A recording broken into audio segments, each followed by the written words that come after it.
discussion items.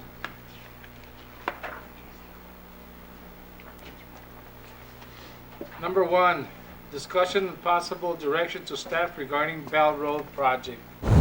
Councilman Varona? Thank you, Mayor. Mayor, I've asked that this be put on because we've had a discussion on Bell Road for several times on this particular issue. And I think we need to give some kind of direction, see what we want to do with this with the staff, and then have them come back to us. Because I noticed on one of our orders here that has to do with seeking $500,000 a grant to finish off Bell Road and Industrial Drive. There's a grant in there. It's only no. Yes. Well, it starts at Bell Road and then moves up to Industrial Park, and yes. it ends at Manor. No, but a lot of the justifications that I read in that application is justifications of why we should go ahead, especially with this money that's being put in for the expansion of the Mariposa Road, the millions of dollars, that we could use. The importance of that road will be to the city of Nogales, especially as we're trying to ramp up our business again.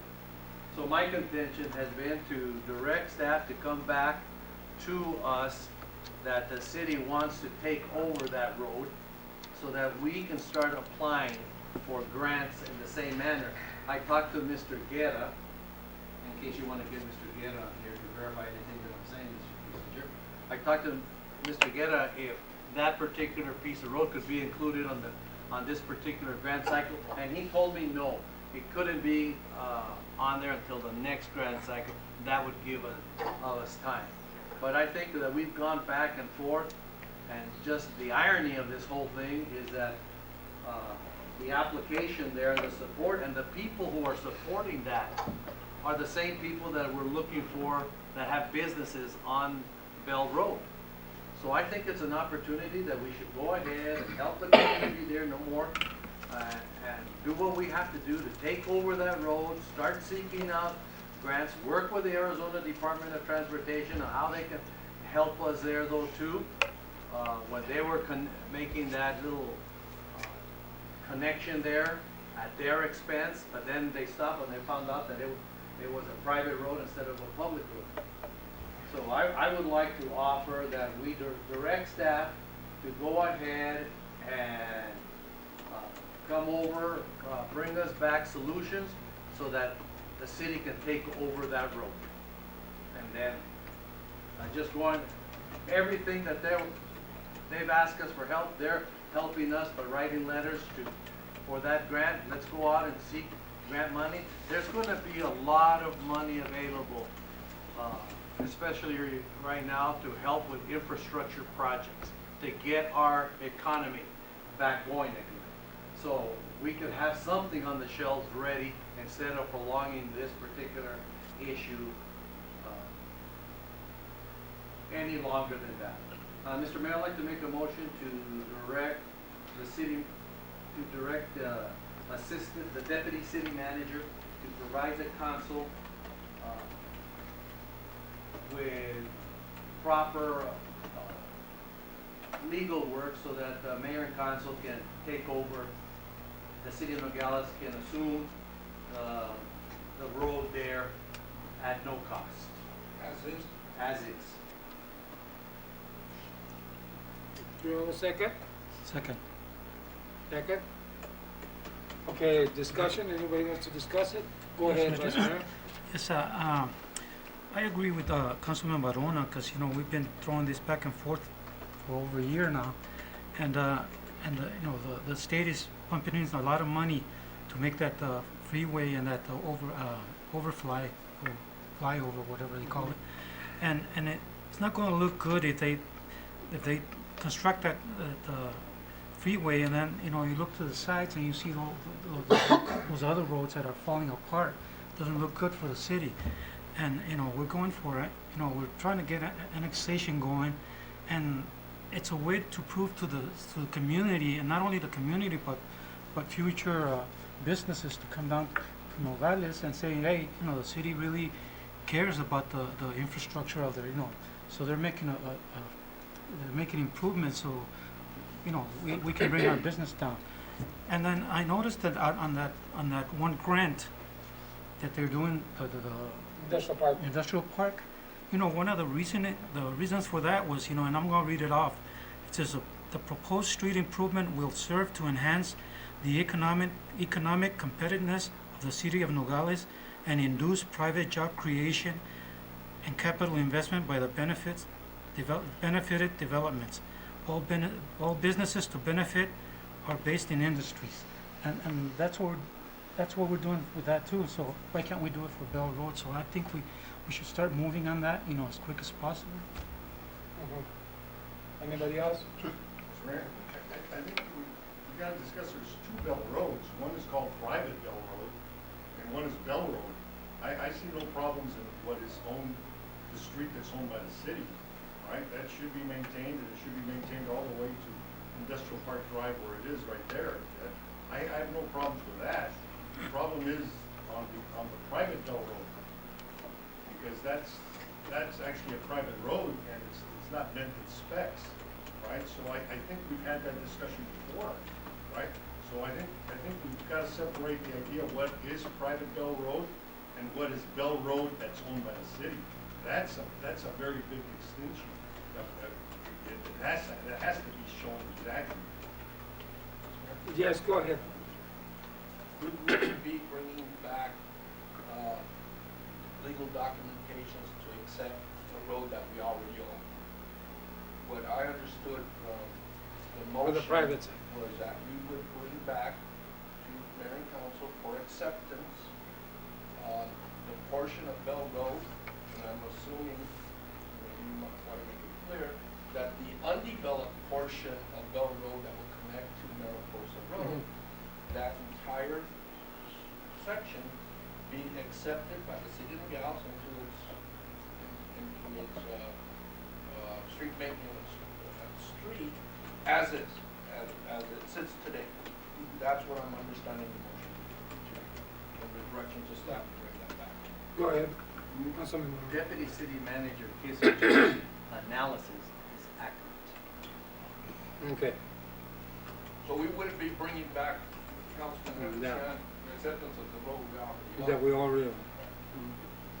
Go ahead, Just Councilman. wanted to see, I saw Mr. Guerra that was on the line, but is what points or what things have so Mr. Diaz that hasn't been here, I know we've had it in discussion, but where would we be right now if we could continue with wanting to accept Bell Road?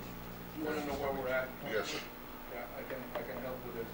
Our last meeting with the developer there, Mr. Michael Capen, who owns the property that we're discussing, our last meeting with him, he agreed that he would submit a set of plans on developing the undeveloped portion of Bell Road, in other words, the J. I hope that Yes. everybody can understand what I'm talking about. He engaged Mr. Alex Corey as his engineer to submit those plans. Excuse me. They were submitted to the city. The city had the plans reviewed. There were some deficiencies in the plan. Those deficiencies are outlined in your general packet, sir. So you can read them. It's pretty big. Those were returned to Mr. Cape and Mr. Corey so they could submit the proper plans to develop. If we own the road, then that just takes all of that out of the picture. We would develop and build our own road. It wouldn't be a submit. I hope that brings you up to speed, Councilman. Mr. Diaz, I hope that brings you up to speed. What about with ADOT and the new construction? We have not engaged ADOT in any conversation because ADOT will not engage us on a conversation to build any type of road on private property. So it's like putting the cart before the horse. And that would be including the Department of Commerce grant. That's exactly what we're talking about. The Department of of Congress, we could not apply for the Department of Commerce to improve a roadway that's on private, that's not dedicated to the city. Now, if we would adapt it and accept it, would there be timing, while they're constructing to negotiate something with ADOT? We don't know that until it's like putting the cart before the horse. I don't know. Go ahead, Vice So, Mayor. Mr. My understanding from ADOT, that the current project that's out there right now, they're going to stub out for the light. It does not include the J part of the road. Even if we own it, they will not build it under the Mariposa Improvement Project. It's outside of the project zone and outside of their environmental study that we have. So they couldn't even build it as part as the Mariposa project today. So I hope that helps answer that question. Go ahead, Vice Mayor. So, Mr. Kissinger, so once we go ahead and accept the road, that would make it easier for the city to apply for grant money to fix that road? Councilman, Mayor, Yes, it go would be the only way that the city could apply for money to do anything on this road is we have to own it first. Let me, there is an opportunity, you know, that we could go into negotiations with ADOT if we were to own the road. But my concerns right now is that in the meeting that we had here in the council, Mr. Varona was here with me and John was here also, was that we discussed that we were gonna create a partnership with the developer and the owners of the properties and everything. And so, I don't have anything here that says partnership yet. You know, the only thing that they've done, they made an attempt at doing an engineering design for it. But the cost analysis, I don't think there is any. And are we gonna spend the money to do it? Or are we just gonna receive the property, a donation of a property, an undeveloped property? So, that too, I think, needs to come back to us legally to find out, okay, what is it that we're gonna do as a city, and what is it that they're gonna do before we accept anything. Because correct me if I'm wrong, Mr. Messi. If we have to have a document saying who's gonna give what to who and what we're gonna do ourselves Right. and what they're gonna be doing before we can actually accept it. Mayor and council members, what you're talking about, Mayor, is a development agreement where we would do a step-by-step process, and that's, if we had a proposal in front of us, we could reduce it to writing, and we could present council with a development agreement. But my understanding, and I think I attended that meeting that Councilman Barona and you mentioned, That's Mayor, right. is that the developer, I think, was clear that he is offering no money with this road. He wants to dedicate the right-of-way and walk away with it. And so everything at that point is on the city. So there would be no development agreement because there is no developer who's willing to work with the city, as I understand it. Okay, so, bringing it back to your motion. And I understand of that meeting, but we haven't got it anyways.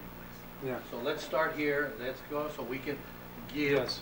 an answer now. Yes. That's what I wanted. Yes, and that's what I was about to say, is that the only way we're gonna be able to accept it is we need to work together with the property owners. But, Mr. Guerra, are you listening? You can hear you. He can, okay. We need to work with them and assist them as much as possible to see what the needs are, because just accepting the property and accepting the burden of the cost of the whole thing is something that we don't even know where we're stepping in on the cost of. I can't even imagine. I don't know, $1 million, I don't know how much it would be. I'm not an engineer and I don't even plan to even think about it, but it's gonna be costly. So if we wanna incorporate this project with the construction phase of the flyover, you need to start talking about it now. Now, Correct. Yes. right now, Correct. okay? Because the thing is that, I know that the doors can be open with the director, Alokowski, and, you know, for them to do a return and an opening before they build that buffer zone or one thing they're not gonna do is they're not gonna make the return if they know that the water from the high freeway or Mariposa Road is gonna go into their property. There's gotta be something already there. So there's gotta be drainage, there's gotta be all kinds of stuff. So let's prepare ourselves, let's really look at this before we accept anything but it's gotta be done now. You know, Mr. Guerra, you have to work on this because this has to come back on the next council meeting. Mr. Mayor? Yes. I don't wanna give any orders to. No. The directors. I think Mr. Guerra already had some numbers and designs and all that.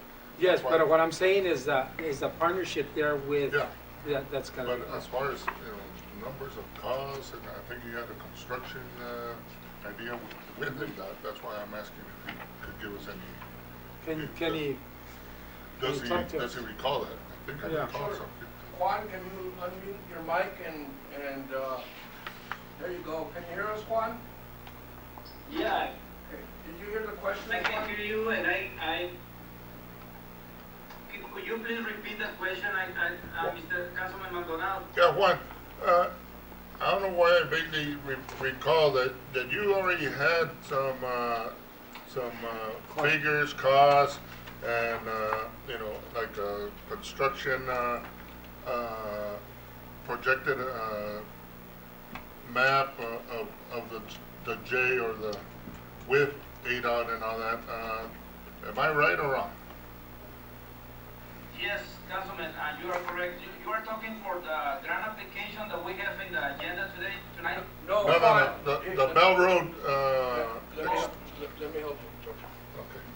Juan, you did an estimate on what resurfacing of the street of the private portion of Bell Road would be.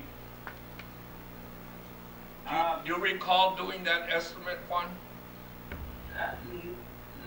No, I have not done it, but if, let's take an example, the grant application that we have in the agenda tonight for Industrial Park Drive will be for 1,500 feet, the same width, will be close to $800,000. So, Bell Road combines the private portion and the public portion is 2,500 feet, something like that. So it's 1,000 feet more. If I use the estimation for the grant application and compare it with Bell Road, easily Bell Road, it will cost 1.3, 1.5 million to reconstruct Bell Road. But wait a minute, Juan, the private part of it is not greater than the public part of it, right? Why would it cost more? To do it all. Councilman, this is what happened.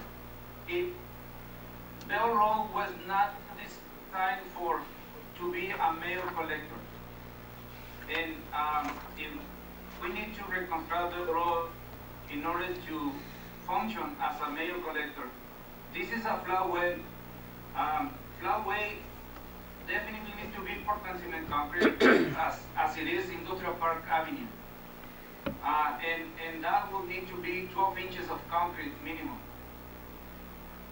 Okay, well, that's fine, they can come back with all of that information, Mayor. I don't have a problem with that, President, but I think we need to have a starting point now, because we've been going on this, and we're not getting any place. I'd like for the city of Nogales to be business friendly to our business community, especially right now. I also have a responsibility, as every one of you do, that we have to also watch, especially during these times, the finances of the city of Nogales. But let's get a starting point so we know what we're going to do. I agree. Yeah, because because if we don't have, like, Councilman Barona says, a starting point or something that we can, at least have dialogue on, we could never even have dialogue with ADOT in reference to the, Right. to the return or the connection on Mariposa Road to Bell Road, if it went to that point. And I don't even know if it can possibly be done during the project, but you never know. Things have been done in the past, but we have to have a working document. Can you help us with that by next month, by the next council meeting? So Mayor, the document that you are requesting, just so I can be clear, 'cause I need to make sure that we get you what you want. Yeah. Will be a document accepting the land, Yes. right, as city property. Yes. Not construction documents on how to Yeah, properly. because we can. We need to do that once we own the property, Yeah. then we can do that. Yeah, because otherwise we can't even discuss So what the what cost. staff will do, will engage Mr. Capen on coming to terms where he will convey that property to build the entire section of, my understanding, the entire private section Mhm. of Bell Road, including the J, to Mayor and Council for consideration to accept, right, as is, right, unconditional, as is, right? Not that he pays for half of the construction, the development, the plans, as is, and once we own it, then we can go ahead and expend city monies, city grants, we can apply to develop our own road, and even engage ADOT and see what ADOT can do to help us get this thing done. That's what I'm hearing. Yeah, And I just but- want to make sure that we're clear. You're hearing correctly, but in order to encompass the mayor's thoughts, he's asking, your analysis is accurate, but could Mr. Guerra provide for us What is some cost? kind of a, that's, Yeah. so we can You can do do a a rough cost estimate. benefit, Right. just a rough deal, Right. just so, isn't that Yes, correct? yes, So we yeah. can do a cost benefit, hey, this, we can go, what benefits are we gonna get out? Business is gonna grow, are we gonna get anything in return? Definitely, we can come up. Yes. There's a development agreement, wasn't there? Wasn't that what you discussed, Mr. Mayor? That No, yeah, Mr. Massey and I had discussed that, and that's, we can put all that together. A development agreement would be, well, like Mr. Massey said, if the persons they're willing to give us the property, but what conditions are with that? I mean, you just don't give the property and say, here, okay, I'm gonna give you the property, thank you, build the road. There's conditions, and we have to put that in paper. So once we get some type of working document of how we can do it, the communications you're gonna have with Michael Capen and the developers or whoever his partners are there, and then some type of cost analysis and then we could sit down and Mr. Massey can walk us through on something in reference to development. But it's not just as easy as saying, here's the road and here's the property, here, build a road. It's not that easy. So we have to have everything documented for the future, because let's do it right. You have any, am I wrong, Mr. Massey? Yes, and Mr. Mayor, members of council, I think what we would also probably bring to council would be an ordinance amendment to the development code. Right. Because as the condition of the road currently is, it doesn't meet the requirements of the development code. So the development code would actually have to be amended to create an exception to allow the city council to do this. And to amend the development code, it has to go to a public hearing with planning and zoning first. And then it can be adopted as an ordinance by city council.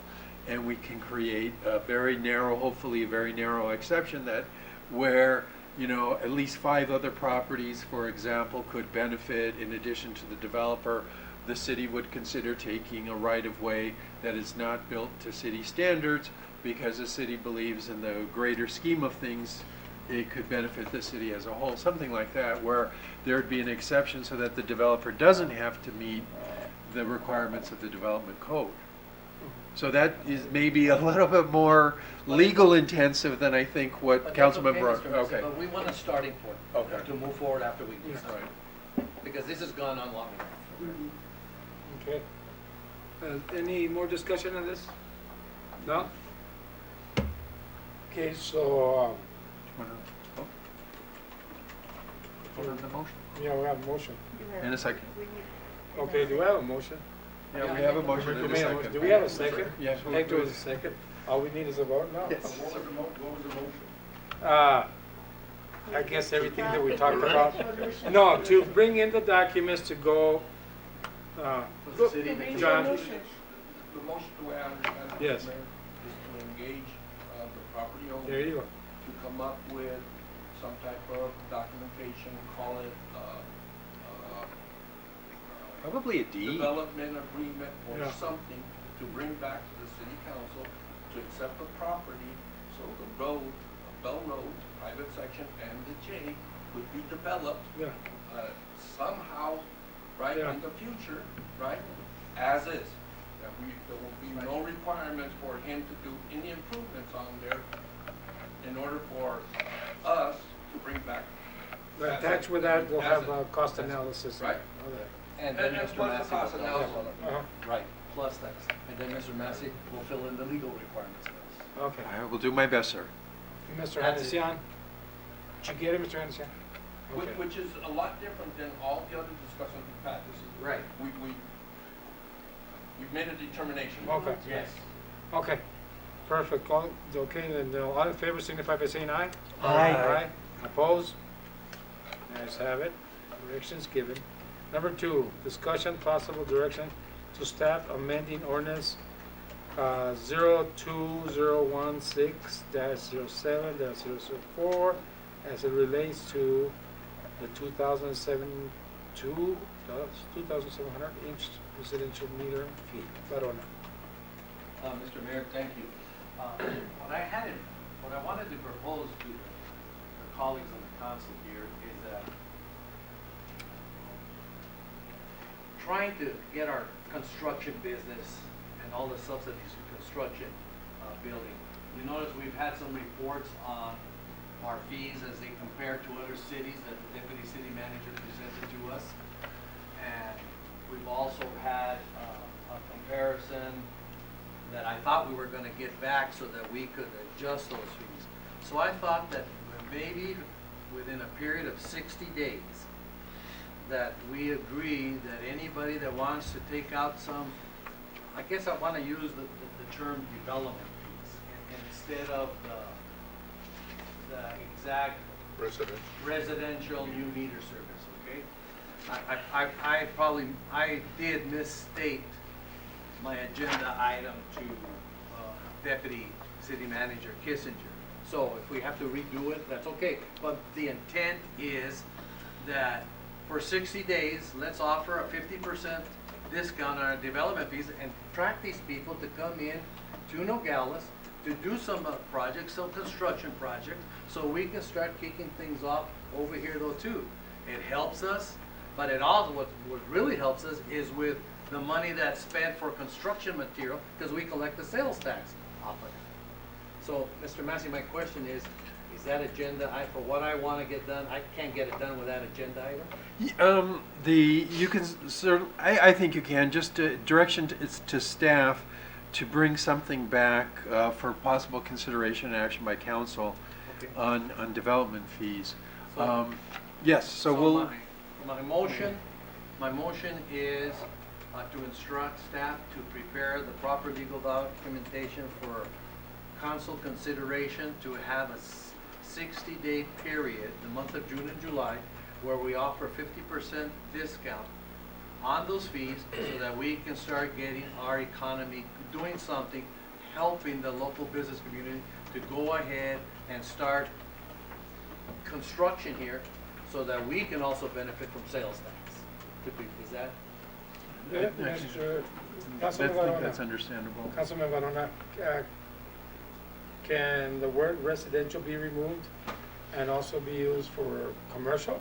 Well, I just said development fees. Does development fees apply to residential and commercial? It would It apply would, to yeah. both. That's what I thought. So- Yeah, because if anything's gonna bring, uh,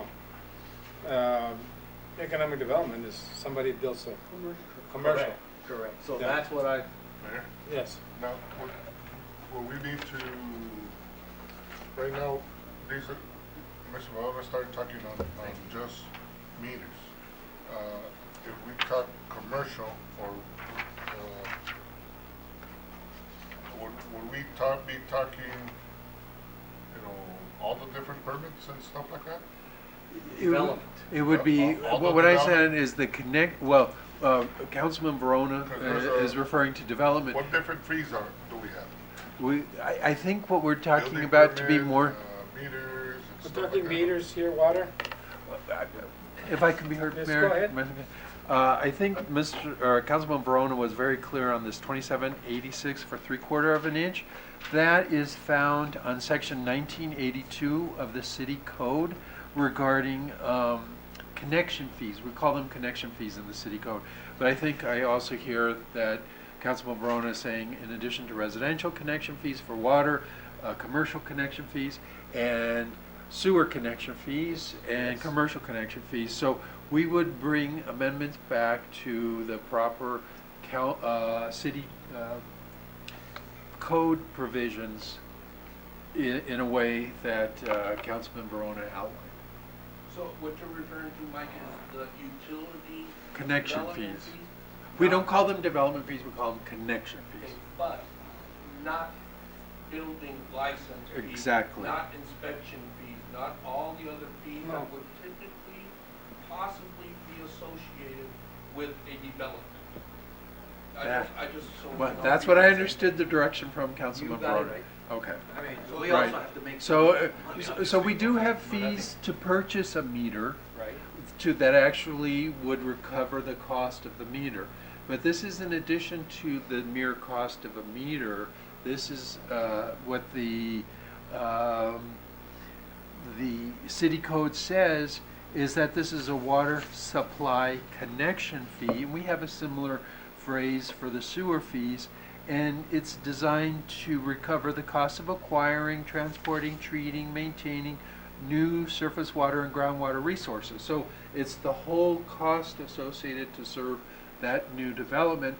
And so it's not just the meter, it's not just a building permit or anything. And that's what that city code provision is designed to recover. And so we can bring an amendment back to the city code. Again, that would be an ordinance amendment. Thank you for that clarification.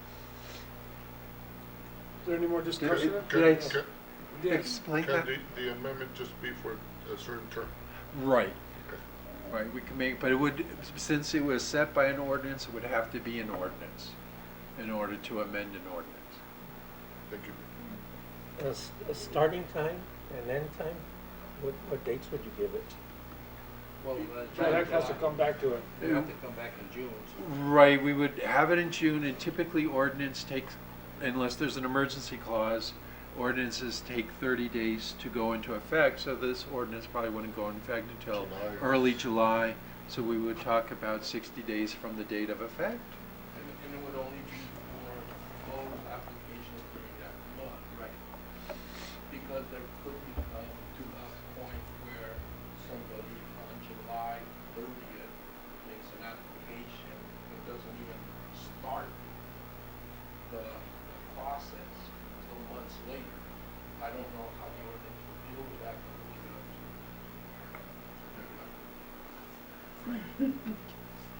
Good.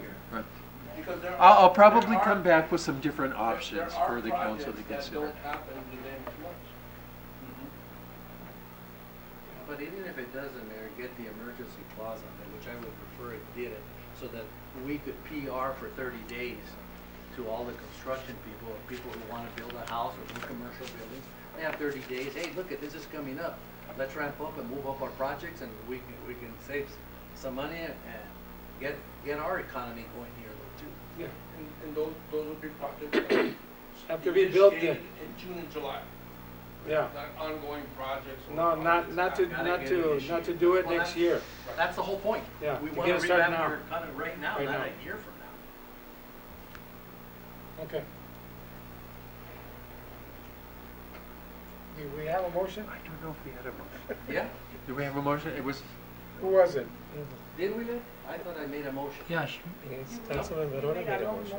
Yeah, but nobody you seconded made a it. long motion. Oh, I did make a motion? It was more. That was a Motion speaking that It was a motion. motion and a half. Further It was discussion more a went statement out. as a rewording. Okay. Mr. Mayor, I make a motion to authorize staff to prepare the proper legal documents to return to the council on having the development fees for a period of 60 days reduced by 50% to help with our restarting our economy here in Nogales. second. Is there a second? Second? Second. All right, Does that capture the? I think that captures it. so we had enough discussion. All in favor signify by saying aye. Aye. Aye. Oppose? The ayes have it. Mr. Vanessian, I didn't hear your voice. Did you say aye, sir? Stay away from the speaker. Okay. You have your mask on? Okay. It all depends who's in front of you, but then again, he's 8 feet away from you. You're okay. For extra security. Councilman Varona, did you hear that? Yes, sir. All right, number 3, discussion and possible direction to staff regarding annexation project. Deputy, So, The Mr. Mayor, chair. I put this on because, I was, reached out by the, Nogales International asking about where we're at on the annexation and how we were possibly going to modify our annexation efforts with the community meetings that were well discussed in previous to the whole, COVID-19 pandemic and so he was asking how we're going to proceed with that. I said, well, that's a great question. I think I should pose that in front of Mayor and Council to see what Mayor and Council's take on knowing everything that we know today, where we're at on annexation. So I figured this would be a good time to put in front of Mayor and Council for discussion on how we move forward with our annexation project and where are we going. I also passed out some information from our PNC director, just recently now, so if you would read that as we consider the discussions.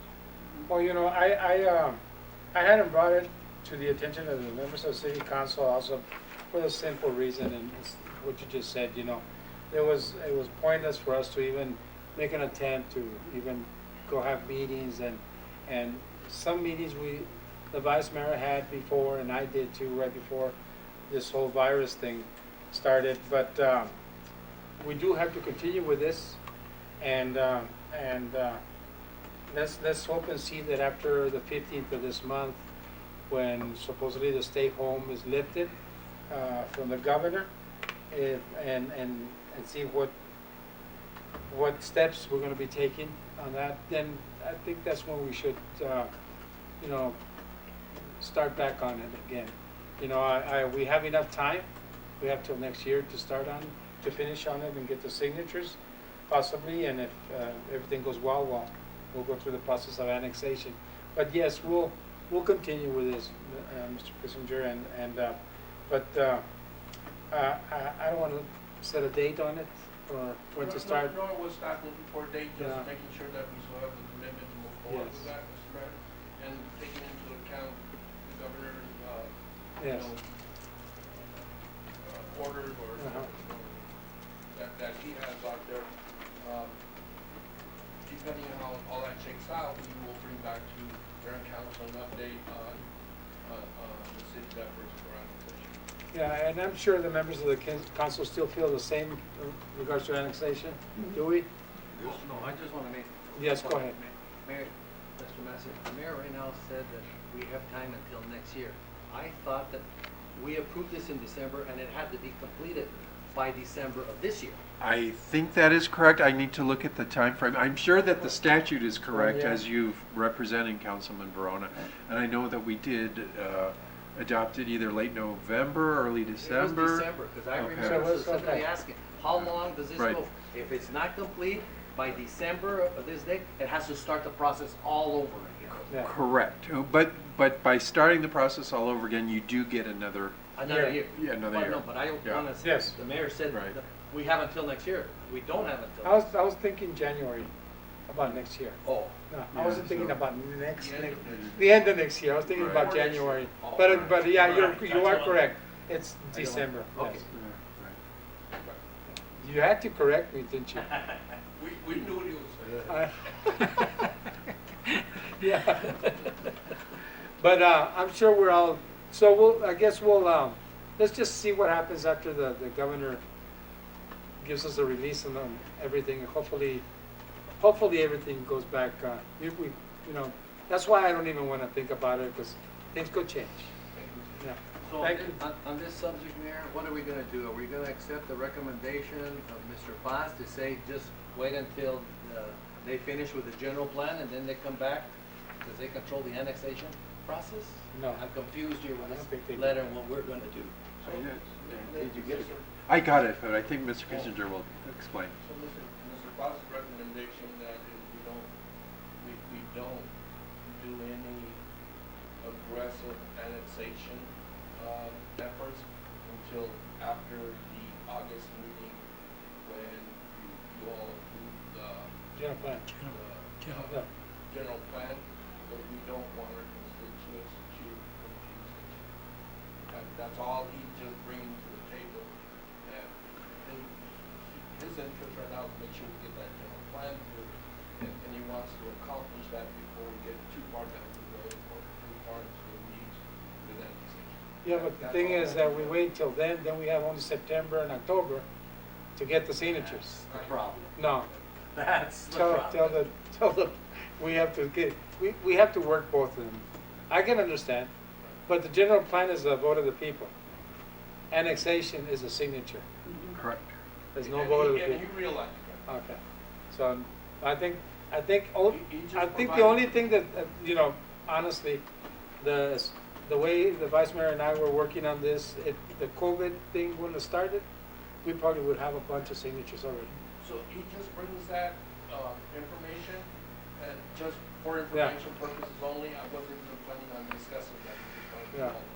But I can understand that, no, and you know, and both of them are very important, the Correct. general plan and annexation, so, you know, let's, But, Mr. Mayor, just go ahead. Mr. Kissinger, but I don't want Mr. Paz to feel in any way that we're trying to undercut the work of the general plan or anything like And that. he does not. I had a long conversation with Mr. Fox about what the information, he just wanted to share with you his thoughts, because he couldn't be here. Right, so he did it. Well, we had the same conversation with Maria, Correct, yeah, correct. And Wanted what- to remind you. yeah, the same conversation with Maria. You remember that, Councilman Morona? Yes, no, I Yeah. remember, but Yeah. I just got a little thrown off with Yeah. this, and I don't want him to feel, and I don't want the Planning and Zoning Commission to feel that we're trying to undercut or Yeah. sidestep or go around something that's already established. I don't want them to think that we're doing that, so as long as the Deputy City Manager Kissinger says that he's had the talk and they don't feel like that, that's fine. Yeah. We'll And- manage it. And we'll work very hard for both of them anyway.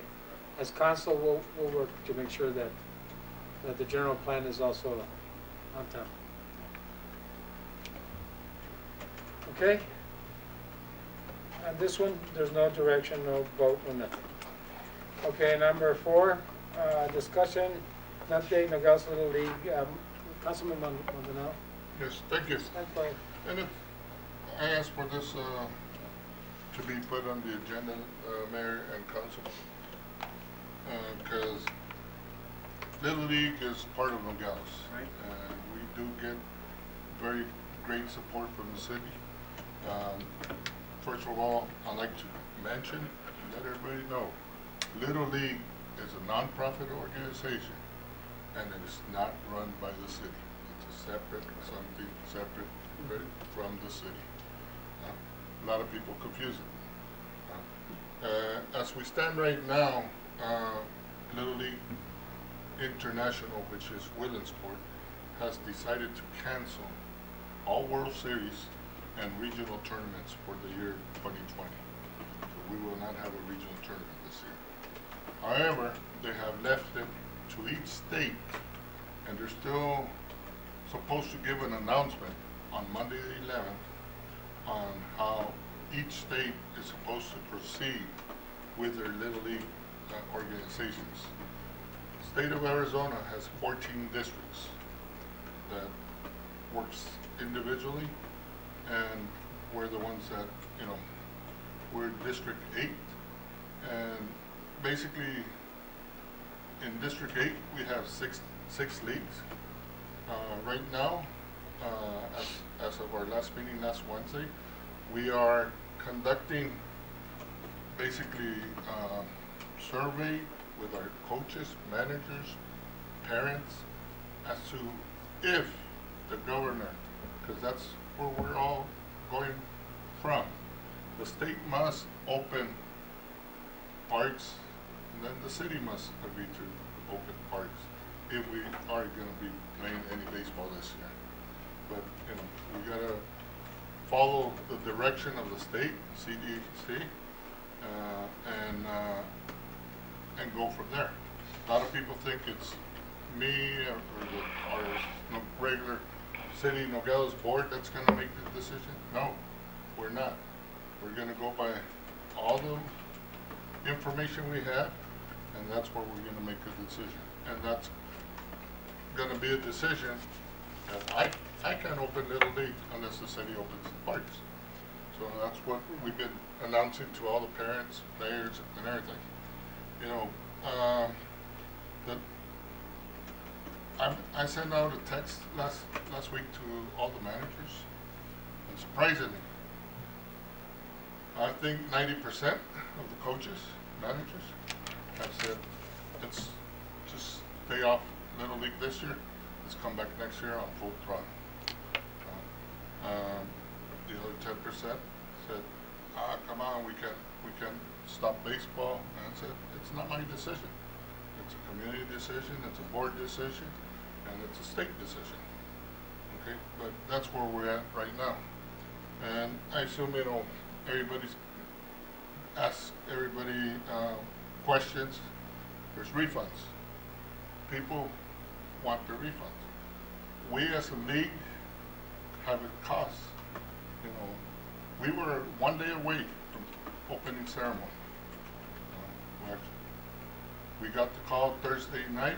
Friday we announced it. Saturday, March 14th, we were going to have opening day. Uniforms, baseballs, equipment, everything was distributed. You know, the cost that the league has is basically charter and insurance. That goes to Little League Worlds in women's sports. That's a $67,000 cost. Remember, it's a non-profit organization. I'm sure if Little League refunds any of that, they're going to do it on paper and not return us the cash. We'll have a credit for next year. So, as far as you know, you buy patches, we're ready to, at the snack bar to have our sales and all that. But that didn't come true. We had to cancel or suspend our season, and basically right now we're on hold to see what Little League announces on May 11th, and then the state has us closed till May 15th. So we gotta wait till what the state announces on May 15th, and then us as a city, we gotta see what we're gonna do.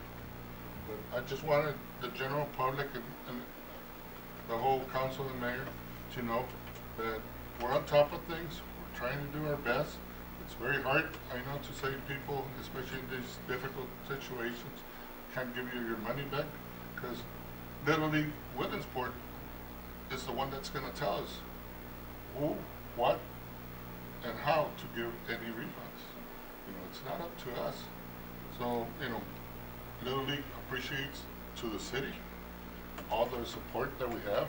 You know, we get parks, lights, personnel and all that for our league, for our tournaments. But, you know, it's totally different from the city, and the league is doing good, but we're all waiting to see what happens. So, you know, if we run to a scenario, no managers, how could the kids play? And Williamsport is gonna be very flexible. You know, if X team can't play or X players can't play, you're gonna be able to get players from Saguarita if I want. But, you know, it's just gonna be very different. But I just wanted to bring everybody up to date that Little League Regionals and World Series have been canceled, and we don't know about the league. I'll keep everybody up to date on what word Little League Williamsport gives on Monday, and then, you know, we'll follow up with what our governor tells us on May 15th to give us direction, or for the city to give direction to the league as to when we could use the parks. Thank you. Okay, thank you very much, Mark. Thank you for the information. Number 4, orders. A, consideration and possible action of order 2020-03-009. Second. Discussion? Yes, Mayor, Go ahead. I have asked that this item be placed on the agenda because of my concern with, that we're not getting, as far as I understand, and also capturing why the city of Tucson and Pima County have decided not to be a part of Stonegarden because of the pension costs that are escalating, that we're not recovering from them. And I think the program in itself is vital to our community, okay? But our finances are also vital to us. I realize that our police officers depend upon the overtime to enhance their salaries. But my contention is right now is I would just like to have all of this unfunded pension liability for us is continuing to grow, and we're not able to recapture it. And I've never been able to get an answer. Why are we getting reimbursed for equipment, for salaries, and we don't get reimbursed for the pension? And as I was reading through the contract here, it said on page 35 of 172, it says for allowable cost. And why can't we go ahead and write to them and tell them if we can have that as an allowable cost? So what I'd like to request right now, Mayor, Yes. if you could please direct the deputy city manager to get the police chief on the screen. John, could you please take care of it? Is it possible? Absolutely. Thank you. I saw Thank you, that. Roy. How fast? Good job, John. Good job, John. Oh, can you can hear you, Chief, review this. I know that here again, I don't know, I'm sure you heard my comments previously to bringing you onto the screen here, but my concern is the city of Tucson and Pima County turning down Stonegarden because of the high potential unfunded pension liabilities, which pertains to us here. And I noticed that there are, if we write to them for some allowed costs, that we could ask them to see if they would fund our pension costs. Because the way our budget is going to be built, when it's ever built, we're going to be facing within the next 5 years some substantial financial costs on this program. I do grant that, you know, the police officers depend upon Stonegarden for overtime. The Stonegarden has been wonderfully managed. They have some other concerns, especially Pima County, that I don't agree with those concerns here for our community. Our community is independent of their two communities, but the one overreaching factor is that unfunded pension liability. Is there anything that you could do to write to them and ask them if we could use some of that funds to help us with the pension costs? Yes, sir, I can go back to them and obviously make contact with them. I was about to do that when all this COVID-19 happened, so that kind of put a wrench into things here. But what we're looking at is doing my due diligence and getting together with DHS and finding ways to mitigate this. Obviously, we're not going to totally eliminate the unfunded liability, but there's certainly a way to mitigate that, and I'm going to do my due diligence in doing that. My main thing here is that we have till June 30th to approve this grant or refuse this grant. However, we're living in a time of ambiguous times, for lack of a better word, right now. And we don't know what's going to happen with this pandemic. We don't know what's going to happen next week, in 2 weeks, in a month. What's going to happen with border security? Is it going to increase? Is it going to bring violence from Mexico? Is it going to overload our police department? I have no idea. But all that, Councilman Barona, I can surely, and I can assure every member of the council, mayor, that I will do my due diligence to find ways to mitigate the future unfunded liability of this plan. Well, Mr. Mayor, that's my biggest concern with this Stonegarden, is that, and I will have to take this, I feel that the program is very vital to our community. It's been here for a substantial amount of time, and I think it's a good program for us. I can't sit here and let these liabilities continue. So I know we're short on time, and I don't want to hamper this.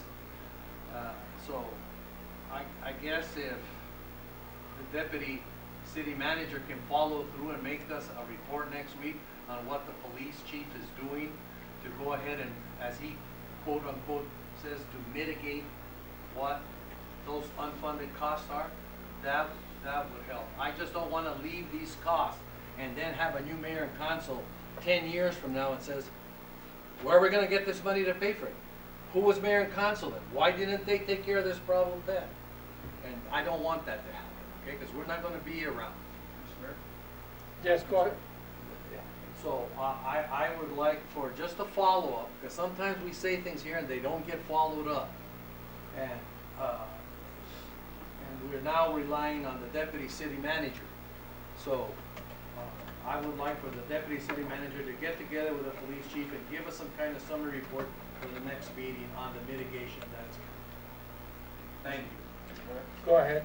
So my conversations with our finance director and the chief, our finance director did reach out to the public safety retirement system to find out what steps would be appropriate to mitigate the unfunded liability of Stonegarden as it relates to our account. The recommendation from the public safety retirement system is that the police department install policies that would limit the individual officers' use of the or availability of hours on Stonegarden, put a limit on that, a cap on that, and also look at reducing or eliminating Stonegarden funding available to officers who are in the last 3 years of their retirement, so it doesn't artificially inflate, right, their retirement check, which is the unfunded liability. I've talked to the chief about that. He's going to look at other departments and come up with a similar type of policy that will allow him to have the Stonegarden program to provide all the wonderful benefits it does for the community, but also to protect the city's finances, and especially the future finances of the unfunded liability. So we could definitely work on bringing back those types of policies to you, to show you that we put them in place to cover our liability with this, with the acceptance of this grant. You gonna say something? It sure feels nice to have communications. You know, how nice it is to work with Mr. Kissinger. It just feels good. I think if the deputy city manager can go ahead and do that, and the chief, are you in accord with the statements that deputy city manager has stated right now? Yes, sir, I am. All right, then I'll support this and I'll wait for that. As long as I can see that there's something that's gonna do to mitigate this. That's Good. what I think. Okay, that's it. Thank you, John. It doesn't eliminate the liability. Yeah, It's no, a no, reduction. no, And no. that's what we're reducing. No, Yeah, there's- yes, sir, and I think it's a good, It's Yeah, a, there's it's a a balance. good balance because Mayor, the police officers do not want to work for that overtime. But right now, in the position that we are right now, I don't think we're gonna be able to implement our compensation study, okay? Unfortunate, because we were gonna do it. And things changed on us beyond our control. So at least they're trying to reduce it, Yes. which is fine. Thank you, Roy. Thank you, chief. Thank you. All right. Is there any more discussion on this? No? Was there a motion on it? Yes, in a second. See, you have a ball. All right, all in favor signify by saying aye. Aye. Opposed? The ayes have it, Mr. Feliciano. You said aye. No. You need to move a little bit this way. I I think gotta. Well, that's because He did, I heard him. he's reading about, and he turned his, to the cameras because they can't see him, reading about Trump. Oh, that's what he's doing. As long as he gives us a report afterwards. Okay, B, consideration possible action of order 2020-05-018.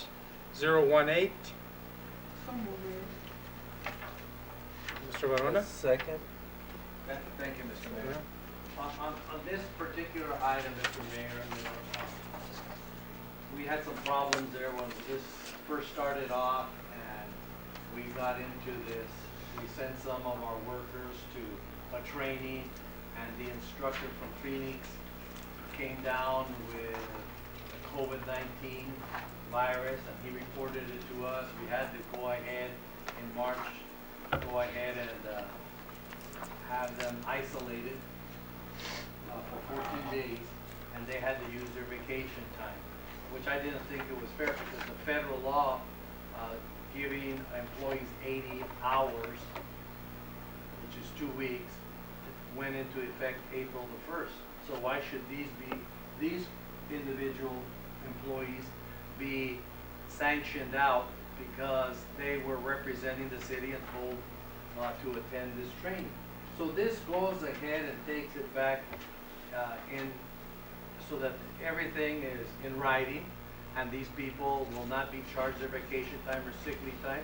They will be charged that particular time. The city will bear that cost because they were representing us, and I don't think it's fair just because of 15 days ago. But I would like to, I don't know, Mr. Massey, you tell me how, but I'd just like to make an amendment to the main motion, Mr. Mayor. The city of Tucson manager made a good suggestion. They kept their public works workers working. But he made a good suggestion just in case that the city matched the federal 80 hours. So if an employee comes down with the virus, he's got 80 hours, that would do the self-isolation, but he's got another 80 hours that we're matching the federal government in case he has to go beyond that. He's got another 80 hours, or she has another 80 hours. I think it's prudent on our part to show our employees that during this time, we should worry about our personal hygiene, we should worry about our physical distancing and follow all of those protocols. But at the same time, I think it's good that we tell the employees, if something does happen and you get yourself into a problem, that the federal government is giving you 80 hours and we're going to match it with another 80 hours just in case something prolongs. So I'd like to, if it's proper, Mr. Massey. Mayor and Councilman Verona, I would really recommend that we put something in writing. That's a very technical additional benefit that you want to provide to the employees. I think in order for staff to be able to implement such a benefit, I think it needs to be in writing. And so if, with your permission, if we just put that into future agenda items and the staff will bring something back for council on that to provide that additional benefit for the consideration. But I think the benefit should be spelled out very specifically, and we'll probably have to have a lot of thought put into how we phrase it and how it gets put into writing. And so I think that's an effort that needs to be made before we can ask council to vote on it. I will agree with Mr. Mayor and Mr. Massey's recommendation, and just wait. I think it's good intentions on our part to help protect our employees, that they're out there, especially firefighters and our police officers who are on the front lines, and sometimes they don't have the advantage of having that physical distance present because of their work doesn't allow for that. But if you would bring that back next time, and I'll bring it on. That'd be a follow-up on this one. Okay. Thank you. No. The main motion then is, what I understand from Stays. Councilman Verona, he's withdrawn his motion to amend Yes. the main motion, and Yes. so that the motion stays Yeah, alive. that's what I'm saying. Okay. You know, the other one will follow up on, Yes. follow up on this one. Right, And this Okay. is just a motion to approve the order? right, as is. That's it. As is. Yes. What are we gonna table it till we get? No. The motion is as the order is as presented. Right now. That's another one we're gonna bring up. But we're just talking about another So we're part just of it. talking about the, Right. Yes, the right here. amount of people that were at that meeting. Right, Yes. but also I think the council needs to understand that as the order is written, it's just applying the law retroactive to the March 17th date, and the law would require the employees to apply, and so the employees would have to go for it. But we don't know how many employees possibly could apply for this, so there could be many more besides those that attended that one conference. Yes, go ahead. Between those days, there were 70 employees that reported sick hours used. Which one of those 70 employees this will apply to, we don't know. So this passes and we provide those employees with information that they can apply. I just want to make sure that council understands, and everyone, I spelled it out in here, but I want to make sure that this benefit will be in addition to the benefit that the federal government Yes. is giving them. So if an employee, let's take an example, the 8 employees that went to that training, if they get the benefit of these hours, they're also entitled to the benefit going forward April 1st. So they get both benefits. But Okay. I understand that, Mr. Kissinger, but what happens if in June we get an employee X gets sick and he uses up his 80 hours provided by the federal government Family Act, whatever it's called, Family Act, and he needs an additional time, does this policy that we're passing right now give him, okay, this is only rented for that group, For this it time. ends there? For that time. So Well, it's from March 17th to To April 1. April. Right, okay, that's what I wanted to make, thank you for Okay. that. So then I do want to go ahead and put it as a future agenda. All right, Okay. thank you. Are we ready for a vote? Yes. Are you sure about that? Thank you, Mr. Anderson. Listos. All right, all in favor, signify by saying aye. Aye. Aye. Opposed? The ayes have it. C, consideration and possible action of order 2020-05-019. So move, Mayor. Second.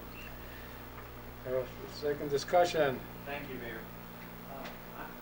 this particular IGA with the city of Tucson for HIDA,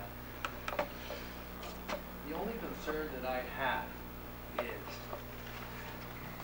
not so much that we're putting out 3 detectives at a substantial amount of money for us, but I don't understand, what are we doing, why are we doing this, Mr. Kissinger, right now? This thing was supposed to take effect January the 1st. Why wasn't this brought to us before so we can say we want it?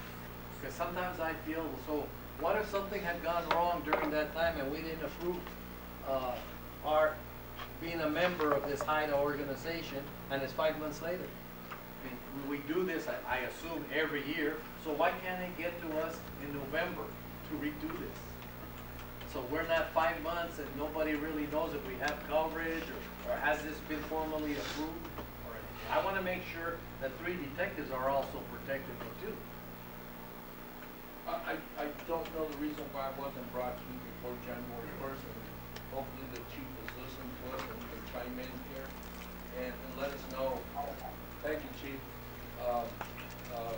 Particularly why this grant is being brought at this time, or this agreement at this time instead of prior to January 1. Mr. Kissinger, Mr. Orona, Mayor. Go ahead. It was signed as soon as I got it. I'm sorry, it has some background noise because I'm using my phone and my computer here. This was brought to me the day I signed it. It was sent to us that same day. So it was put on the agenda and that's where you have in front of you right now. But I'll do my due diligence and find out exactly why it wasn't sent for. Yes, Chief, because I think it puts legally, Mr. Massey, unless you can correct me, but legally it puts us and those 3 detectives into jeopardy in case something does go wrong. What were we a part of that program officially? Was it legally approved by the mayor and council? If something happened between January the 1st and May the 1st, that's my concern. We could do things retroactively. I don't know. I'm not going to be able to speculate without knowing all the facts on something like that. But yes, I mean, But it obviously. would be a lot easier if they just turn it in on time and get it to us on time so we can approve it. I see your point. That's okay, Chief. If you can please get it to us maybe in November now for next year. Yes, sir. So it can be approved on time and there won't be any kind of liability or anything in case something goes wrong. Yes, sir.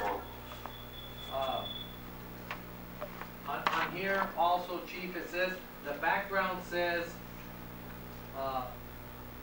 3 detectives. And then here on the cost funding, it says 2 detectives. Okay, what happened with that is that we're approved for 3 detectives. However, I don't have the manpower enough to send in 3 detectives. So right now I have 2 assigned. And they cover salaries and EREs for 2 detectives at this time.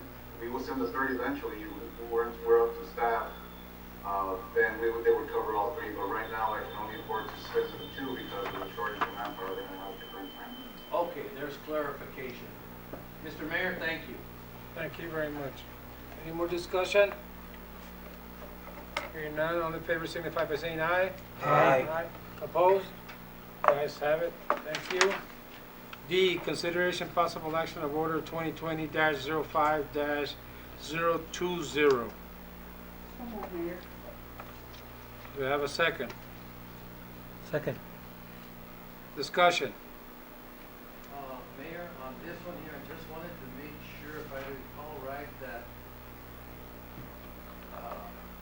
Mr. Kissinger, are we okay with our 10% funding, which would be about $50,000? Are we going to have that? That's a great question, Dr. Berna. The grant application to do. Huh? The public can listen to you. I know they will. Oh, they can? So, I'm glad that you asked that question. This is a time-sensitive grant that we can apply for. We don't even know, quite honestly, if these grants are going to be funded from the state. But the deadlines do. So we need to apply for the grant. We are anticipating and hoping that everything will turn and we'll definitely have the 10% funding for this amount of money. We believe that we're recommending that you pass this order and give us the opportunity to apply for that money. And anything could change, and both on the state side and on the city side. But we need to apply. Yes. No, I agree. I just wanted to make sure. I think this is an excellent, Opportunity. great opportunity, and if you can get it, great. Right. I just want to make sure that the funds will be set aside. So that will be in our budget when we get to it, that you'll have set aside the 10% in our budget. Pending passing tonight. No further questions, Mayor. Call for the question, okay. All in favor signify by saying aye. Aye. Aye. Opposed? The ayes have it. E, consideration possible action of order 2020-05-021. Second. Thank you very much. Discussion? Mayor, if just for the sake of making sure the public understands, because I like for the public to see the projects that we're Yes. doing and all of that. Yes. So if Mr. Kissinger, whoever you think can So, explain it. Mr. Mayor, Go ahead. I believe we have Keith on line 2, and there he is. I see he turned on his mic. Mr. Mayor, he's calling in from Seagull. Seagull. And I'd like to give him the opportunity to also address Mayor and Council on the application of this Colonia set-aside grant. Perfect. Keith? Go ahead, Keith. Hello. Yes, Keith, you're on. Hi, everyone, Mr. Mayor, Council, and everybody else. Thanks for the invite. I don't have a whole lot to say about it, but I'm happy to answer questions. And I was speaking with Mr. Kissinger yesterday, and I told him that Nogales really gives it as far as Colonia's funds are concerned. What I mean is, there's been about 10 or $10.5 million in Colonia set-aside funds that have been distributed by the Arizona Department of Housing since the new program started in 2010. And Nogales has captured 25% of that over the last 10 years. So I know one of those was the applicant was Santa Cruz County Flood Control District, but nevertheless, that was a project that went through in the Nogalitos area. And now we have Perkins water line and paving happening. And so it's really great that Nogales understands and sees the value of that program, and you guys are, basically, I know I can count on you guys to have something shovel ready. So that's, I suppose that's all I have to say, unless there's any questions. Mr. Dennis, I noticed here, just for the public, we want to make our citizens aware of the projects that we're getting involved. If you could tell them that this is a Noon Street, because we've been working in that area, so they can see how we're enhancing. So, Mr. Mayor. Yes, go ahead. This would be an application for the Colonials grant, similar to the one that we just did on Perkins.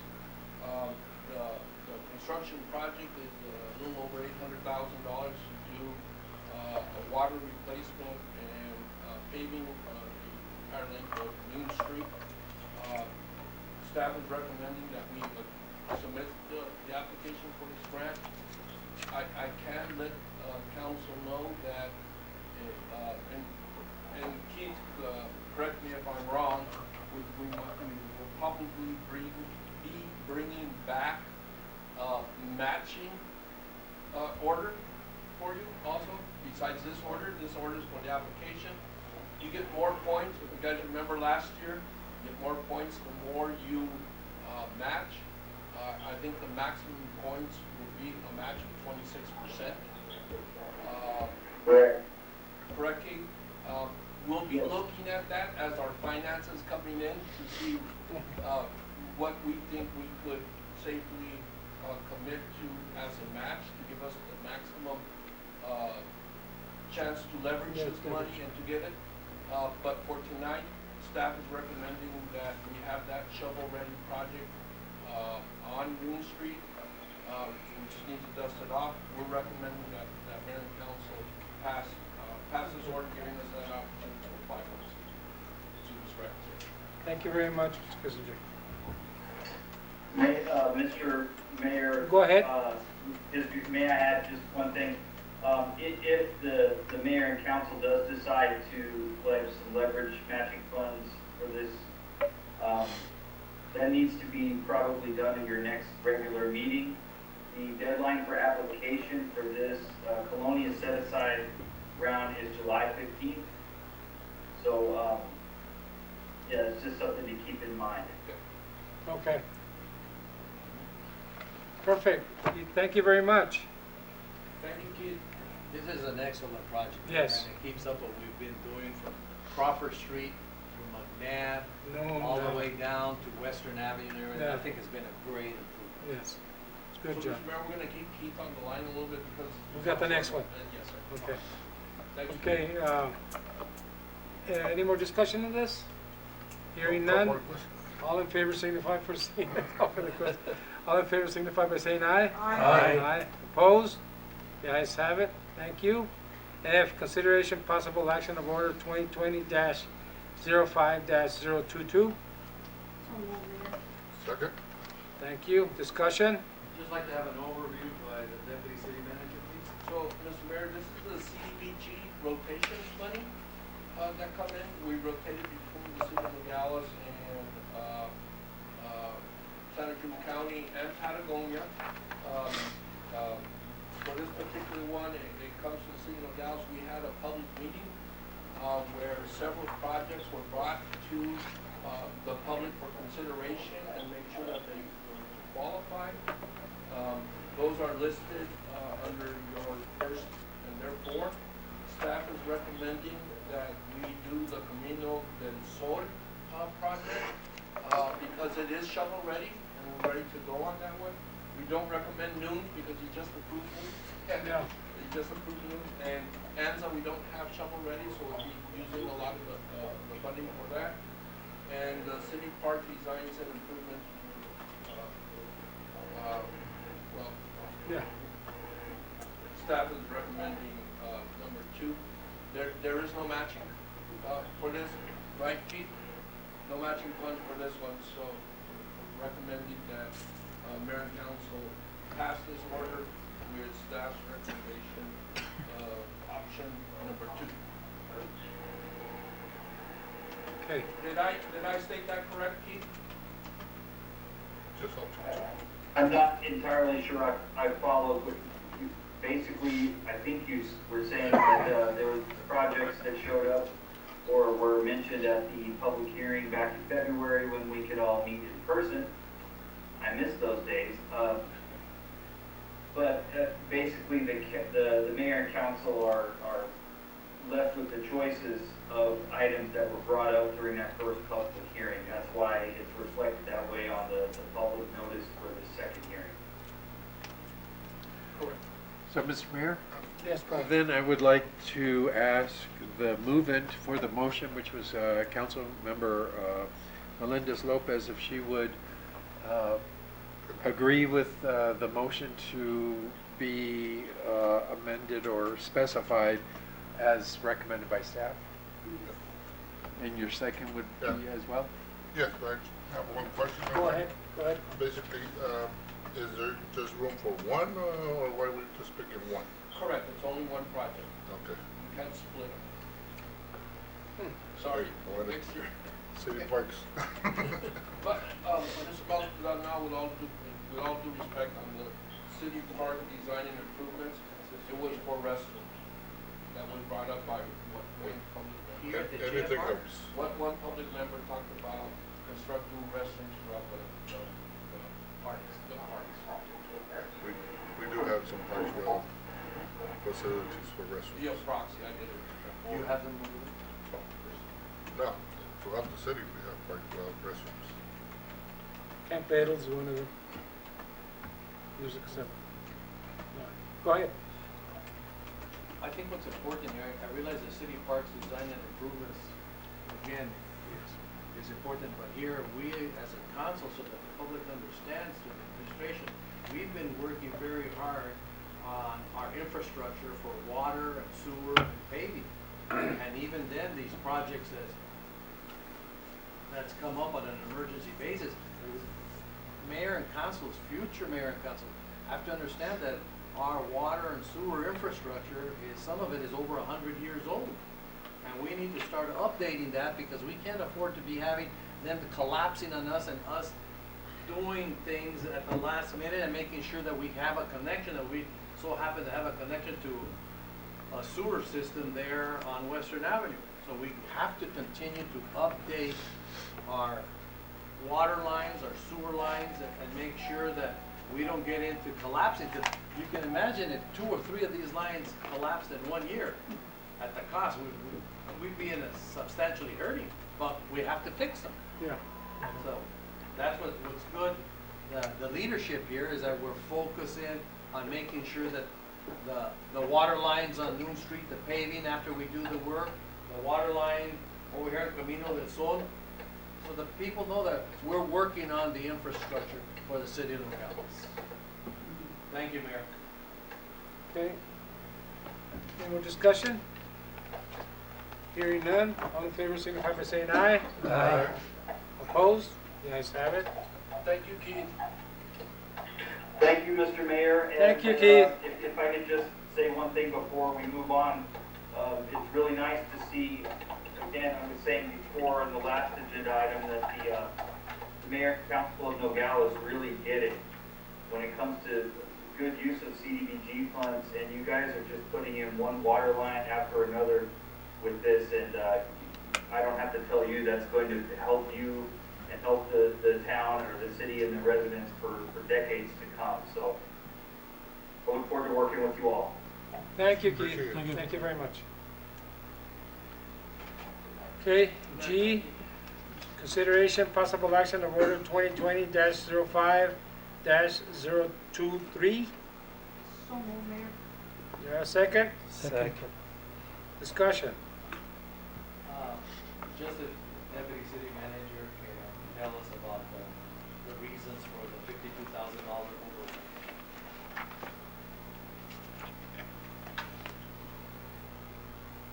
Mayor? Yes, go ahead. Not an overrun, it's a change order on this. This is part of the Colonia project for the Bridget Street project. Yeah. A change order is a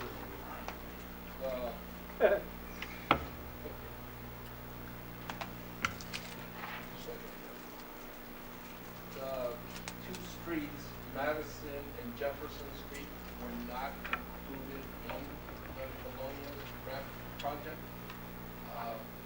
But we're tearing up all the streets and paving, repaving all those streets to put in the water lines.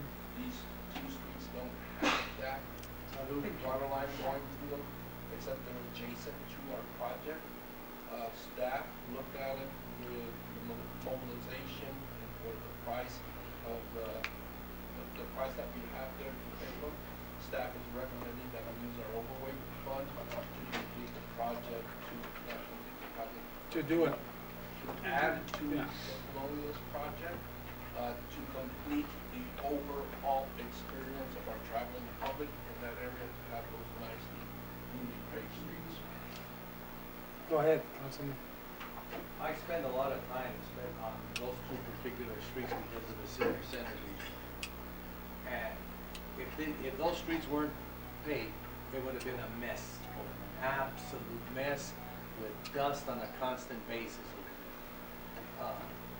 I think that this money that was spent just on those 2 particular streets added to the nice project that there was for our infrastructure. But I will say something else. I apologize, this is the first time we're doing this and we have somebody who didn't mute their mic.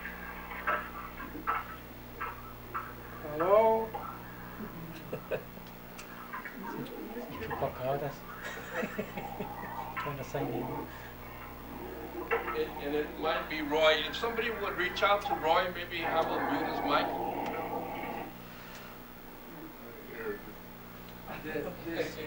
This company that we hired in Nova Mayor, Mhm. let me tell you, I've never seen such a bunch of professional people working out there.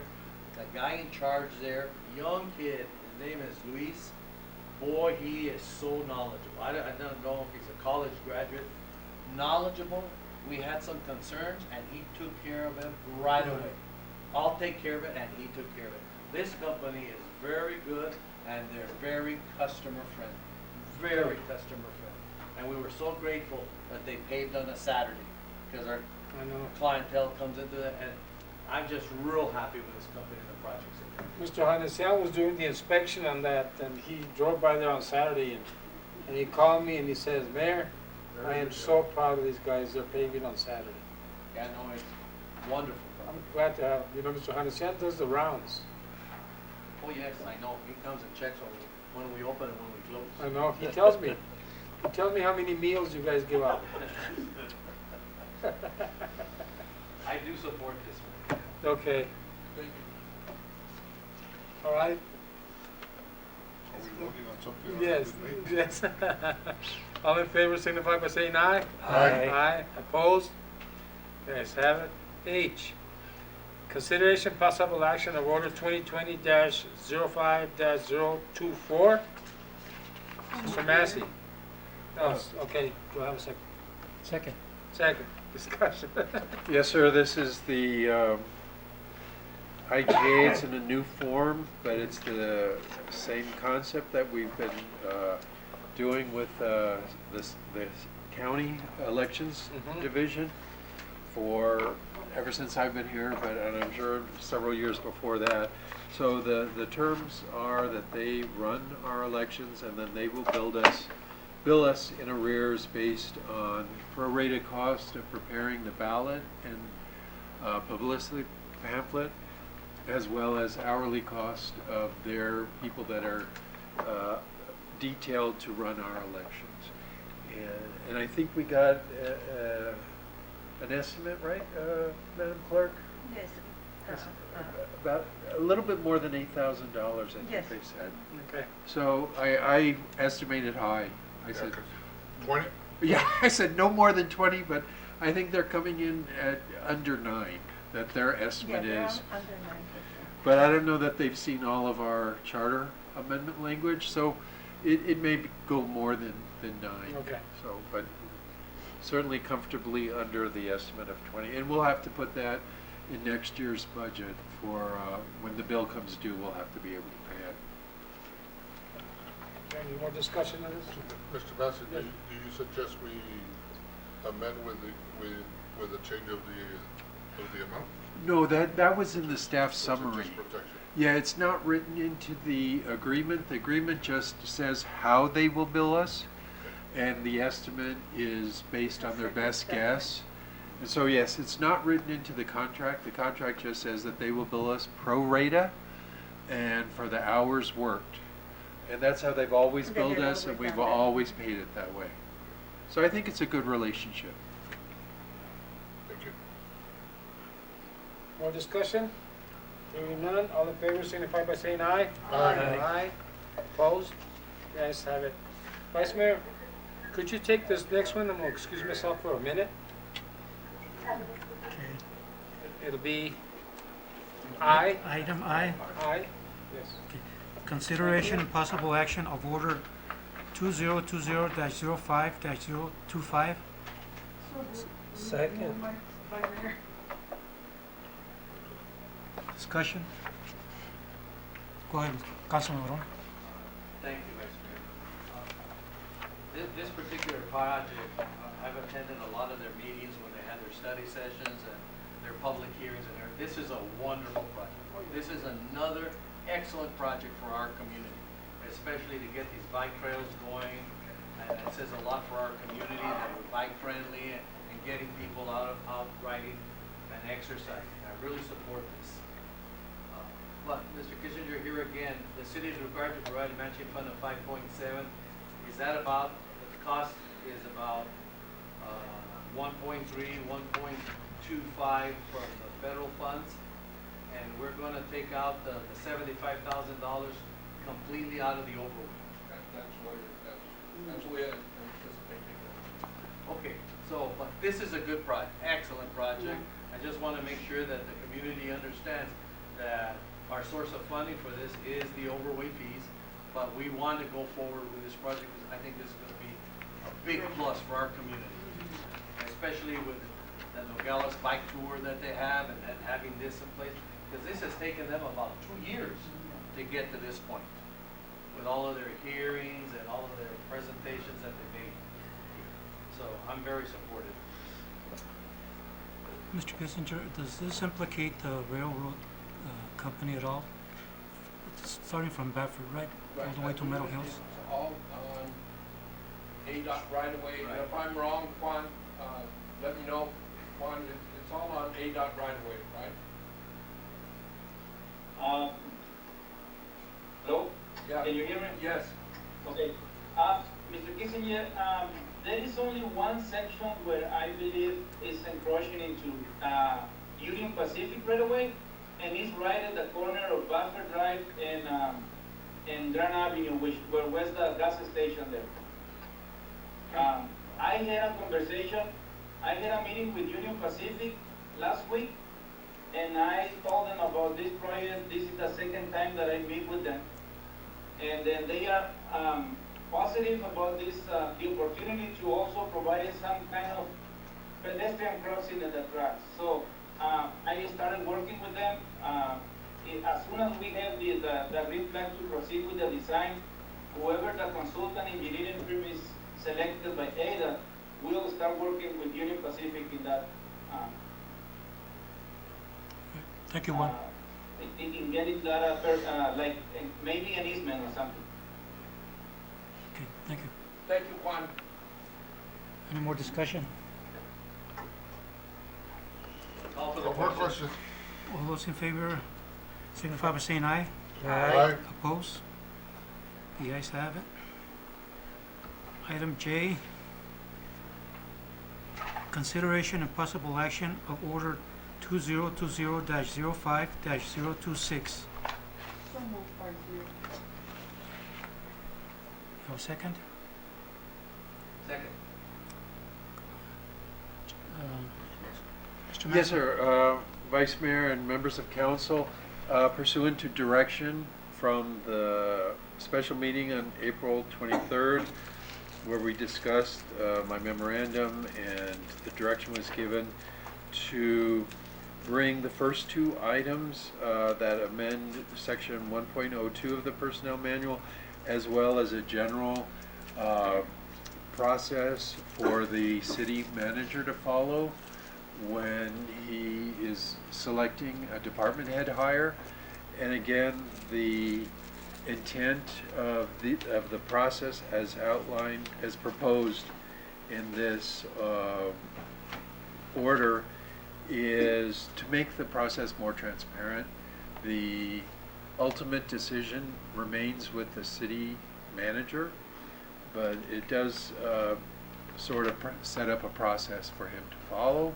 And so it makes the process, I think, more transparent from the council point of view, because he, at one point, when he selects the finalists, he will forward the applications and resumes of the finalists to the mayor and council for informational purposes. And then that is the group of the finalists that he will select for the hire. Any more discussion? Hold on a minute.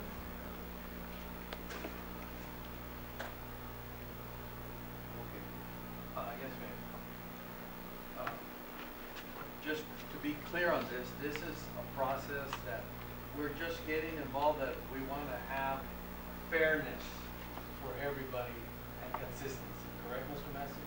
That's the direction that I heard from that meeting, Councilmember That's all we're looking at here, a fair process, a transparent process, but we still have nothing to do with the hiring of the individual. That solely rests with the city manager's authority, correct?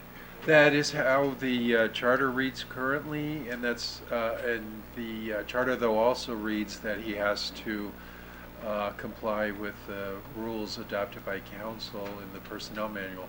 So this is actually creating some rules that don't exist currently. And that's the problem. The authority is there, but mayor and councils have not instituted a consistent format to make sure that there's this fairness and transparency. So the process from city manager to city manager changes all the time, depending who's the city manager and what they want to do, correct? That's according to your memory and according to my memory, but I think that's a fair way of explaining it.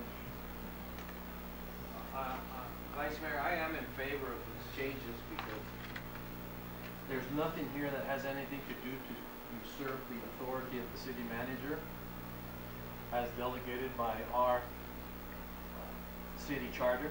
All it is to have a process in place which we legally can do as a mayor and council because we make the policies for the city and we make the policies for the personnel manual.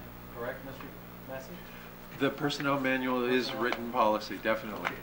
So, I do support this, Mayor. Any more discussion? I call for the question. All those in favor signify by saying aye. Aye. Opposed? The ayes have it. Mr. Mayor? Thank you. Thank you very much, Vice Mayor. K, consideration and possible action of order 2020-05-027. Second, Second? discussion. Oh, yes. Mr. Massey, I just want to make sure on this, to make sure that the water rights are retained by the city of Nogales. Correct. They've already been severed from the land and transferred to the city of Nogales' water utility for municipal use. But belts and suspenders, lawyers like to just maybe go over old ground. I do have a specific reference in the deed that the city is not conveying nor shall grantee receive any surface water rights, and that the city obtained by buying this property back in the early 90s, but pursuant to this particular administrative case that is mentioned in the deed, those water rights were severed and transferred, and so we're just making that explicit. And there's also a couple of other covenants and restrictions that are in the deed, that the land will be used exclusively for recreation purposes. And then as written into the deed, and I think there was discussion about this previously, within 10 years that the county will build a soccer field, a regulation-sized soccer field. So they'll take it for the purpose of increasing the recreation resources in the region and expanding the limits of Calabasas Park. And I forwarded the special deed to the county attorney's office and to Jennifer St. John, the county manager, and the feedback I got was from the county manager, and she says this is very exciting. So they've been waiting for us to get this going, and I haven't heard anything back though from the county attorney's office as far as any objections to the deed restrictions. So I think they understood from the get-go that there would be no water rights transferred, and that the city would want to make sure that they use it for recreation purposes. Go ahead, Councilman. Mr. Massey, if they have no water rights, how are they gonna water the field, how are they gonna water the park? The short answer is they need to work with their water utility provider, and it's not extremely simple, because the water utility service boundaries is the Baca float, which is to the north. So They would actually have to extend their service area south of the Baca Float boundary, which is the Ruby Road line that is the southern boundary of Calabasas Park. But the amount of water that we're talking about is not enormous to irrigate a soccer field, and they would have to just make that arrangement with their water utility provider. They're not allowed to put in any wells or anything on the property. No, they don't have any water rights to use that, the Guavavi water rights. So, and if you put a well in that location, you are likely pumping surface water. And so that's the discussion that the county needs to have with their water utility. I haven't heard any feedback from the county that that's a showstopper. They want to take the land, and they'll work out the logistics of how to make that soccer field happen in the future. And if they don't, under the terms of the deed, the land reverts to the city. After how many years? They have 10 years. Is there a way that we could furnish water to them? There may be a way, but we haven't had those discussions. We'd have to meter it. And that's the other thing, is that although the land has the water rights, and the water rights have been severed and transferred to us, to the best of my knowledge, and I would need, if Mr. Barcenas is on the line, I don't believe our service area actually goes up to the boundary of this property. So we might have to expand our service area. They have water service that We have water service to some. the county has water service to the area in question. That's independent from the city. Okay. But my understanding, John, is they have the water to their boundaries. They don't have water service south of their boundaries. Question. But they'll just have to solve that issue. They must have water, they definitely have water to the... Calabasas Park. Calabasas Park. Yes, they do. We're talking maybe 200 yards at most. That's correct. That's correct. Right, take it from there. Exactly. They got water there. Right. But crossing that line is kind of going to be an issue for them. That's all. But I'm sure they have the ability to resolve that. We can work. That's their. That is their issue. If we basically were doing this deal with them, will we be acceptable to make, letting them cross the line with their own water? Yes, they would own the property, and they could extend the water line to this area, which would then be part of their property. Fuzzy? Yep. All right. Other question? All right. All in favor signify by saying aye. Aye. Aye. Opposed? The ayes have it. Thank you very much. Number 5, resolutions.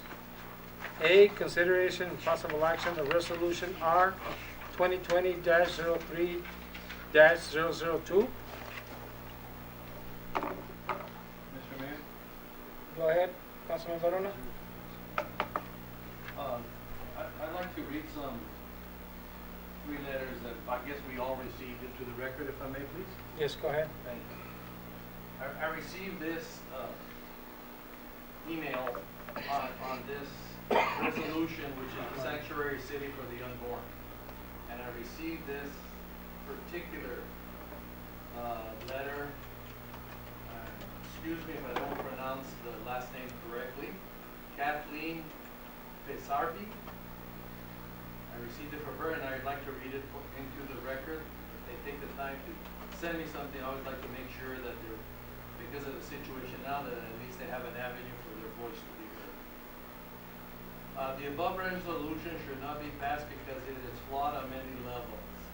The resolution has an antiquated approach to health and safety of women. It is not a 21st century solution. It crosses a line between church, belief system, and state. It seeks to demonstrate a political view on abortion and is an insult to women's ability to make their own personal decisions. Although I respect your right to your personal beliefs, I feel that government has no place in restricting what women do with their own bodies.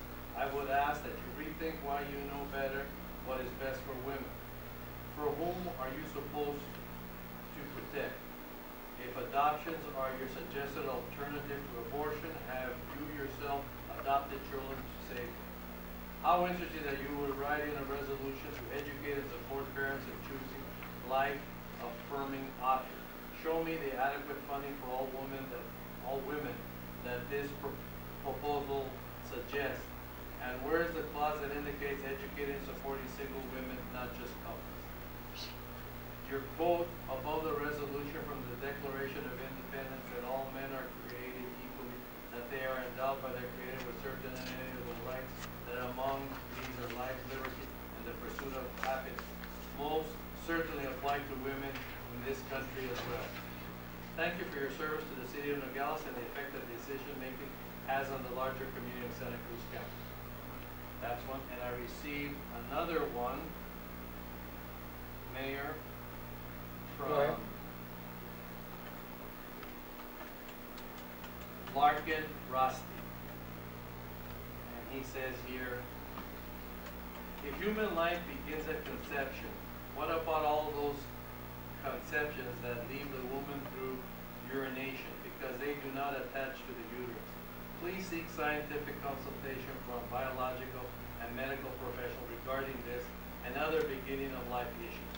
Some religious organizations, e.g., the United Church of Christ, of which I am an ordained minister and pastor, its local congregation, uphold the importance of a woman's right to choose abortion or pregnancy. To me, nothing is as important as a wanted baby, including the reproductive choice of one. Therefore, I recommend no consideration of the resolution by the City Council regarding protecting all human life. That was from him. And the last one is from Carola Romero and Cami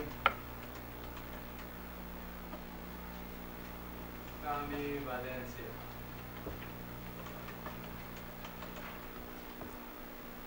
Hold on here. Let me just.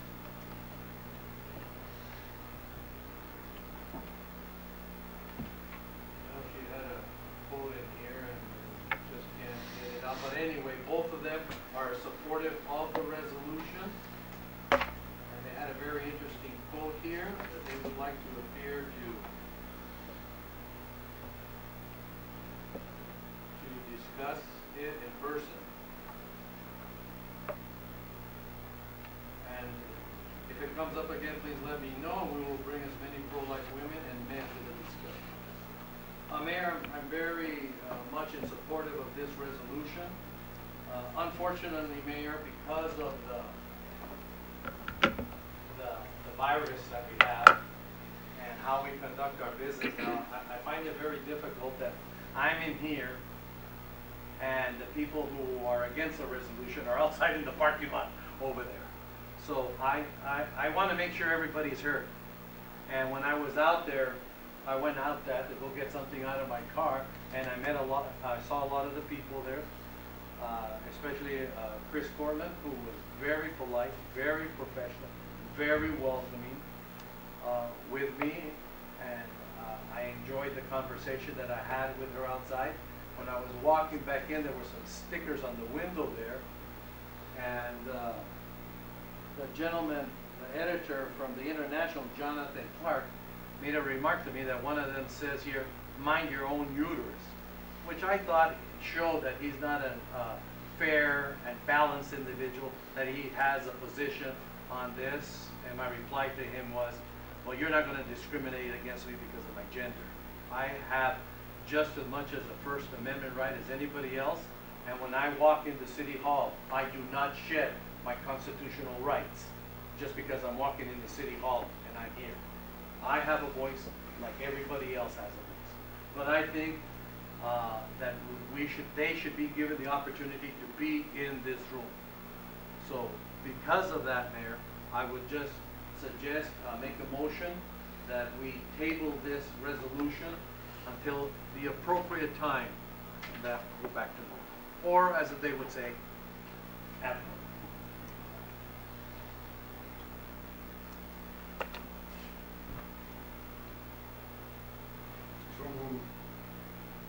made the motion.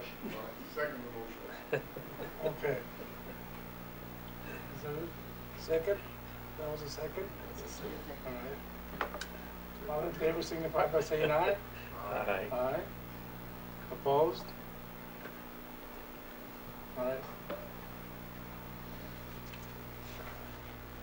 Comfortable? Yes, ma'am. Just be comfortable? Comfortable? Oh, yeah. Well, I wish they could come in, but they can't. So let's do it fairly so everybody has equal opportunity to express their thoughts. Okay. B, consideration possible action of resolution R 2020-05-005. So move, Mayor. Second. Discussion. Oh, yeah, that's to declare the election is coming. Okay, yes. Call for the question.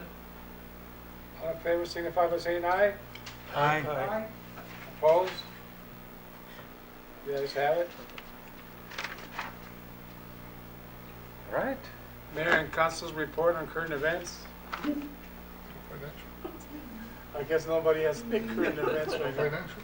The financial thing? You want to do financial? Well, yeah, I want to know. Do how we much have debt- somebody doing it for us? You have the line? Yeah. Oh, no, she is? Yeah.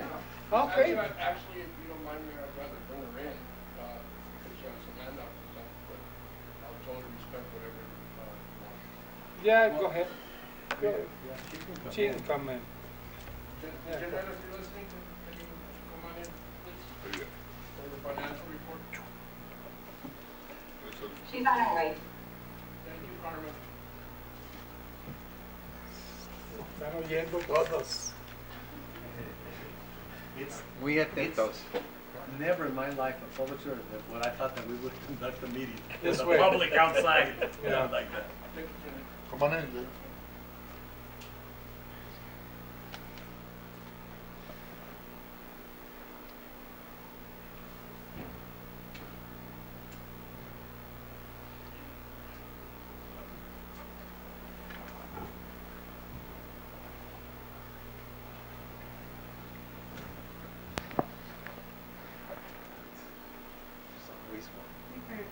Has this one been updated, Janelle, or is it the same one that we?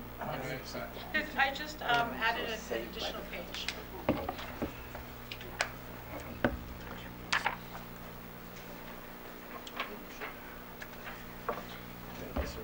I feel the portrait format was hard to read because it's just so small. It was- Thank you.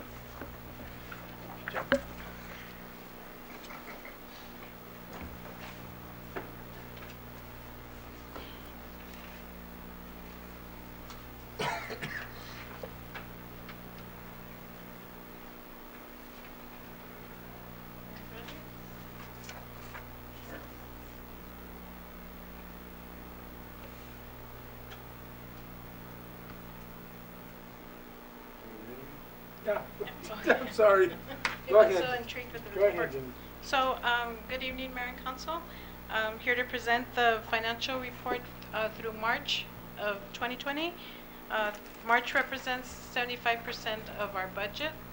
If you look at our amounts for general fund for this month, we're at 76.92 in revenues, almost 77%, which is, means that we're exceeding where we should be with revenues for the month. And our expenses are at 60%, a little over 60%.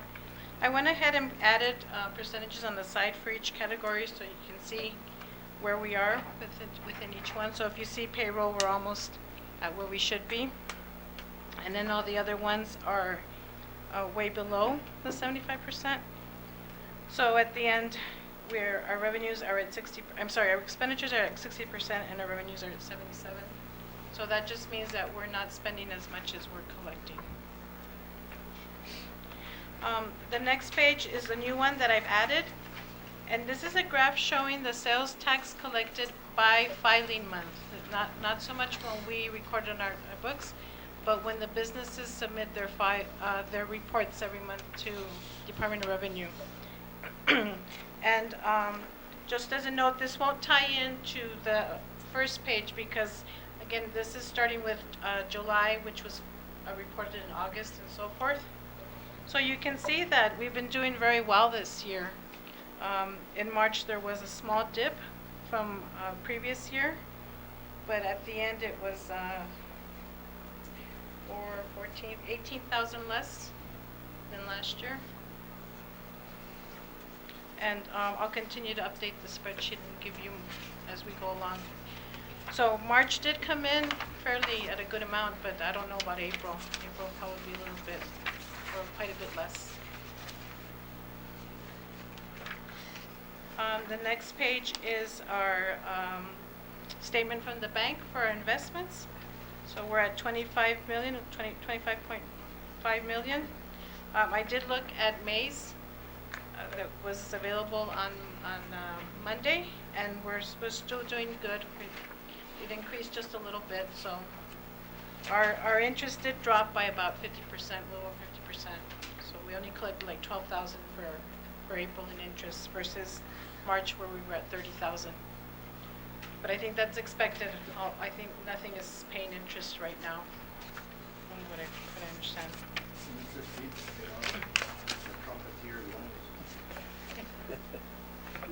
So on the next page is the sales tax collected by month. And so again, this represents the actual money that we receive every month. The other report is due, but this shows like when we received it from Department of Revenue versus when the people filed the returns. So you see we're still 800,000 more this year from last year. What's your forecast for April, May? Well, I feel that there'll be a significant drop in retail because JCPenney, Ross, Marshalls, they were all closed. And the border being closed.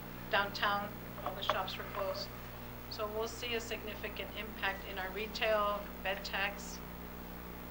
And even though on the buying the food side it did increase, I don't think it's enough to make up for what we'll lose in retail. So, in comparison to the Mayor? Just go ahead. In comparison to May and June of last year, it brought in this year approximately $20 million. With all the bed tax, public safety tax, everything. In total? Total. Well, the whole year? Yes. No. No, not 20 million.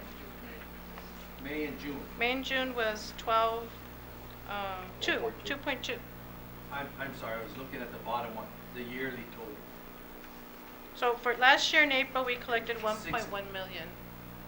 Last year, Mhm. 1.1, no. Yes, but I'm looking at the figures of June, May and June. 685,000 and 610,000. Yeah, so one. So what's your forecast? It's hard to say, but I feel like it'll maybe be half of that. Okay, so if your forecast is 50% and you've done an excellent job to oversee the expenditure versus the revenue, that's what's keeping us above water right now, is your diligence and your conservative oversight of expenditures over the revenues. That's why we're not really struggling right now, that we have to meet and start furloughing or laying off people. But I just want to know on your forecast here, if 50%, do you see that within the next 60 days, does this mayor and council have to do anything to get us to our new fiscal year of July the 1st, right now for this fiscal year? This fiscal year, we're in good shape because, again, we've been like this up till now where revenues are higher than expenses. So eventually it's going to start to, probably meet, right? So where revenues will equal our expenses for this year. Next year will be more challenging because we're going to have an increase in health insurance, we're going to have an increase in pension costs, and that's going to be, and then we're going to have a decline in revenues. So it's going to be a challenge to be able to balance the budget. Have you received any word on the CARES Act as far as the amount of money that the city of Nogales will get? I understand like this. I understand like the city of Tucson from the CARES stimulus is expecting to get $96 million. Yes, but the thing is that they're over 500,000 in population, and so we're not eligible for. Okay, that's what I wanted to Yes. get out here, is that all of these, the CARES Act, the helping, under that stimulus act, since we are a population under 500,000, there's nothing there At for this us. point, there's. Now, on the next one that's supposedly coming, of the stimulus act, and now I just read it, the National League of Cities is supporting that there be money for all cities, That's towns, and villages. Yes. But we don't know if that's gonna, because that seems to be in contention, because the stimulus are racking up a lot of money right now, and even though they might have to go to another $1,200 stimulus for all of the individuals. But are you, I just wanna make sure that your forecast for July as we build the new budget, do you have any inclination or forecasting if we will have to balance our budget by laying off or furloughing any individuals? Maybe I can, yeah. So Dr. Barona, we're currently putting together a plan that we probably want to be presenting to Mayor and Council within, say, next week or even maybe this week, that would have different triggers. So if this happens, this is what management plan is to cover for the loss of revenue. It's kind of unfair to put Jeanette on the spot right now, not knowing just exactly where we're going to be at, but that plan does talk about a lot of different cutbacks and spending options that will be presented to you. A plan that would be like, I forget the terms I'm using it, like a moderate reduction, a strong reduction, all the way up to what's called a crisis. So, and it has numbers attached to it in percentage of drop in revenues and the amount of carry forward or The fund balance. fund balance to be used. We would like the opportunity to prepare that plan for you and present it in some type of meeting so you can see what would trigger those types of activities. Deputy City Manager, I'm not trying to put Jeanette on the spot. What I'm trying to do is, we're already gonna be hitting the middle of May, and I'm not getting any information. I wonder, people are asking me what's gonna happen, employees are asking me what's gonna happen. We're not getting the information that we should be getting to prepare ourselves. You've got these triggers, but I know, but you can still send out things to us in writing and tell us this is what we're doing, this is what we're forecasting. I know you can't make a 100% forecast, and right now, this is uncharted waters. We understand that, but we need some information so that we can prepare and respond to the people, respond to employees that ask us. That's all that we're asking for, is give us information. I don't know if anybody else, but that's all we're asking for. We want to prepare ourselves for that. It's not to put you on the spot. Give us I see all other cities, I call up San Luis, and everybody's already talking with their council what they're doing, but I'm not getting any information. And I need more information than this. Now, what you talked about right now, that's great. But don't wait to present it in mid-May, the third week of May. You know, prepare us for it. Dr. Barona, we're anticipating providing it to you either at the end of this week or the very beginning of next week of next week. Because I've talked to managers and council people, and they already been working on this for several weeks right now on their budgets. So, and these are border communities also though too. So I just want information. That's what I'm asking. I just don't want to come and get them unprepared. And I understand, Mr. Kissinger, you're doing an excellent job, superior job. But I just need information. And I was expecting it by mid-April. You said we were going to start having some meetings, May for sure. And I still haven't heard of a scheduled meeting, unless you're just, Yeah. you see, that's, I don't know. And you don't remember the last time. I got a life too, I devote it, but I wanna prepare, I don't wanna go 3 days in a row. I'm not gonna do that. So, please help us with that. Your communications, Mr. has been superior with us, but just a little bit more, please. That's what we anticipate. I'm apprehensive. I've been through peso devaluations, I've been through laying on the, but I've never been through something like this. That's why I'm apprehensive. And that's why I'm also facing a challenge to be able to, you know, I don't want to cause alarm if I don't need to, but I don't want to also give people comfort, and then then we have to tell them a different story. So at this point, it's hard for me to say this is what we need to do, and then, you know, what if everything does turn around in a month and we're back to where we used to be, and then we don't have to take those measures? Well, the only way that I think that that's going to happen if the lobbying by the National League of Cities gets funding for all cities, towns, and villages, that we'll have some extra money. I don't know if that's going to happen because there's a lot of, That's a factor in there. that's right. So, you know, I can forecast that they're going to help us. I don't know how much, but I just want to feel a little bit more comfortable about my knowledge. And there's nobody in this room that doesn't understand. We're all going through uncharted territory, but we just want more information so that we can prepare ourselves. And with the memo that Mr. Kissinger is talking about, that'll help us. Okay. That'll be a starting point. Go ahead, Vice Mayor. Jeanette, how much of a reserve does the city have? Like a 6-month reserve, 3 months reserve? So currently our fund balance is at like 15 million, which is probably like 75% of our operating budget for general fund. And so that's something that I've been working on, and I also asked Mr. Massey for help from his office, is developing a fund balance policy, so that way you can decide like how much do you want to keep in reserves that you absolutely do not touch, and then also with that, if it doesn't fall below that we develop a plan to bring it back to where it should be, and then when it's in an excess amount, then also a plan to decide how we want to spend that money. So I developed a rough draft, and then I'm going to have Hunter Lewis help me finalize it and so present it to Mayor and Council. Any forecasting for the compensation package that we had paid for that study, or did you guys just eliminate it?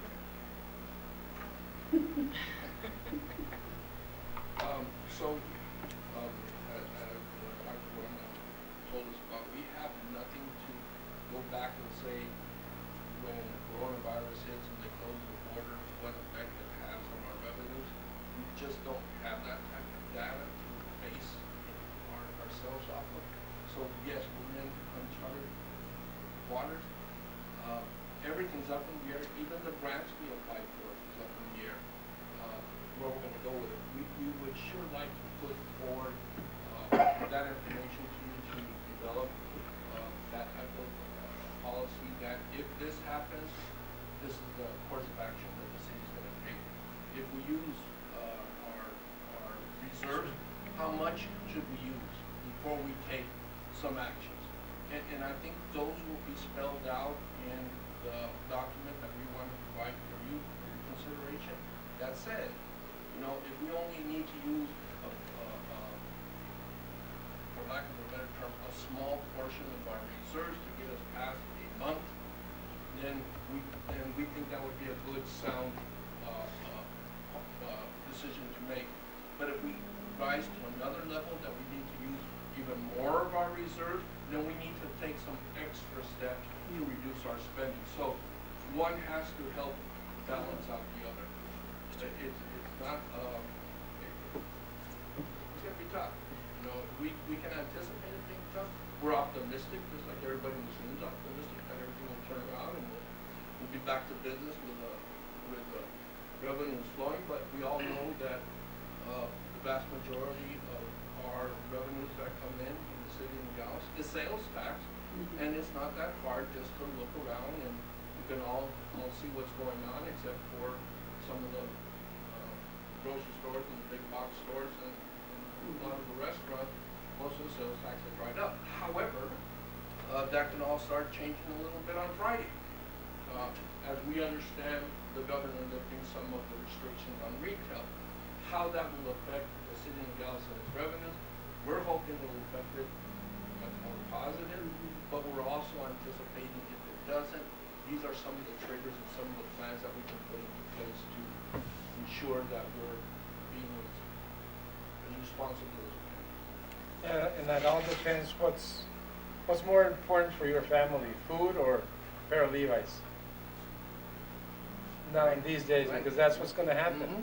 And then these stores, they're not gonna be open at 100%. When they open it, it's 25%. I bet you that's what he's gonna say. And 25%, the store's gonna say, only this amount of people can come in.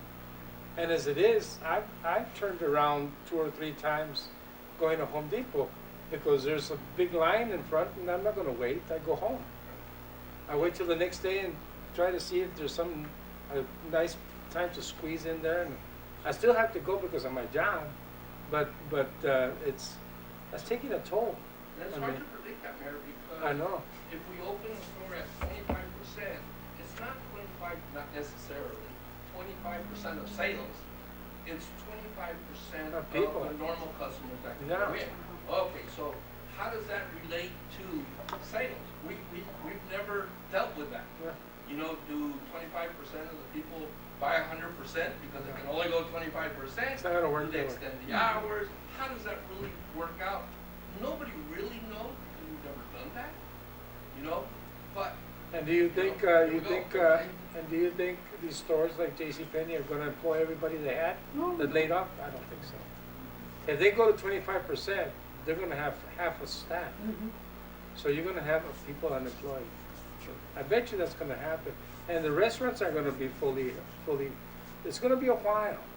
That's why when you said right now, and I like what you said, next year's probably gonna be a lot worse. Because it's gonna take a while for us to get back in, and I don't think we're gonna get back to that time that we didn't have to worry about going to a store and you So know, we can anticipate it's gonna be a tough. drop in revenue. Yes. We are anticipating that. It gets back to the original question, how about the compensation study? Well, we're gonna have to make some very tough choices. I don't even think we should put it on the agenda. Well, For a while, I mean, let's get back on our feet. I don't, I'm sorry, go ahead. Go ahead, Yeah, Vice Mr. Mayor. Kissinger, you said that if the border closes, I thought it was closed to Mexican nationals. Only people from this side of the border can go on that side and come back. It's already closed to most of the customers that come to the U.S. side So from Mexico. the border is closed to, my understanding, the border is closed to Mexican nationals coming into the United States unless it's essential. And shopping is not considered essential. Right. And we all historically know that a vast majority of our sales tax revenue is supported by our Mexican shoppers. So we're taking that shopper out of the equation. We can anticipate that we'll have a drop in sales, our sales tax.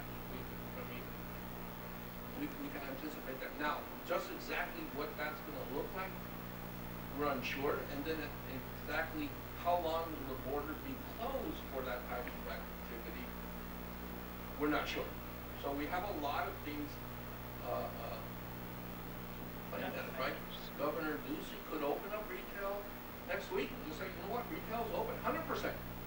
But if the border doesn't allow the shoppers to come across, because Governor Ducey doesn't necessarily order the border to be open, that would be a federal decision, it could affect the sales tax revenue additionally.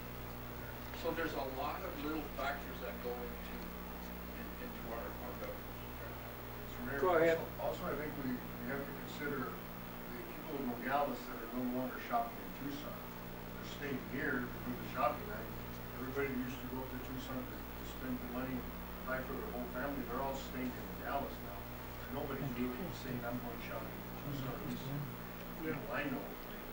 Well, So we gotta consider what percentage There's of nowhere to people go are shopping. actually At buying the here. end of March, we actually have people from Tucson and out of town, coming into Nogales to do shopping, which might have reflected in our sales tax. Just go ahead. But there's still this,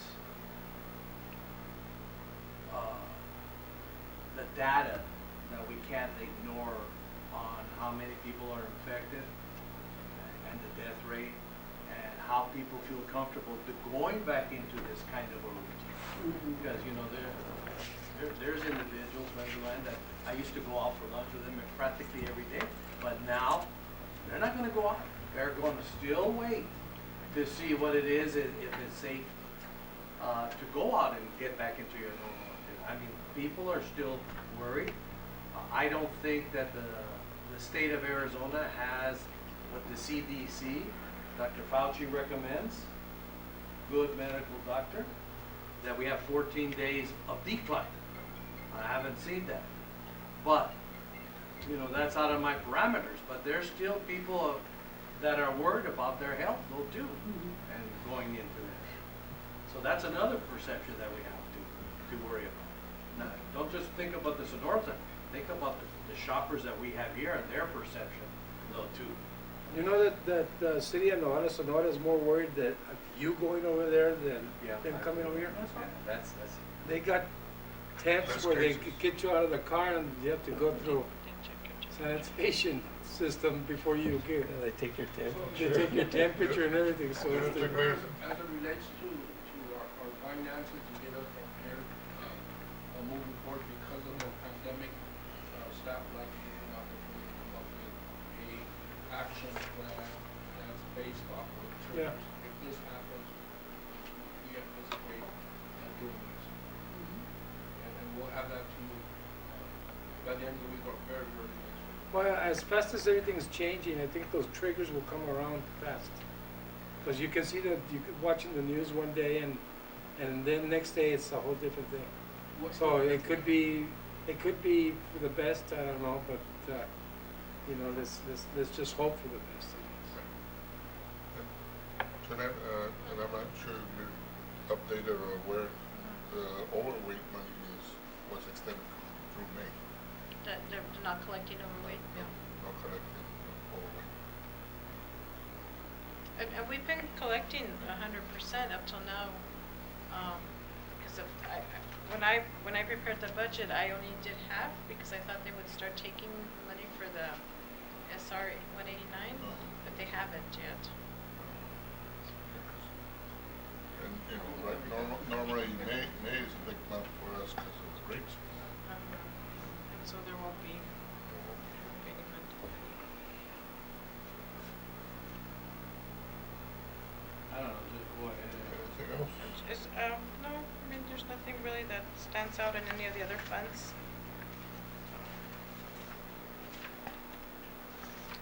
And We Jeanette, might see, yes. No, when do we plan to start working on the budget? So my plan is to have a draft to city manager's office by Monday. Give them an opportunity to go over it and then start, and then meet with the departments because we haven't had that opportunity yet. And then go from there to start meeting with the mayor and council. Okay. And so in my last report, I put a little calendar there that showed like by when we have to have the budget approved. I think it was August 3rd or something like that. So we have time to, I think, to get a better grasp on where we're at and what measures we'll have to take to have a balanced budget for next year. Okay. Just a comment, Mayor? Yes, go ahead. In case the city manager is not in, can she direct to Mr. Kissinger so we continue to look at it? Yes. The budget, yeah. We can't hold up anymore. No. So we could give direction to Jeanette that if the city manager is not in, Not to Jeanette. but she's gonna, she said she would. Well, it would be best to give direction to staff, Yeah, just Yeah. and then the administration can figure out how to comply with it. Thank you. Thank you. Thank you, Jeanette.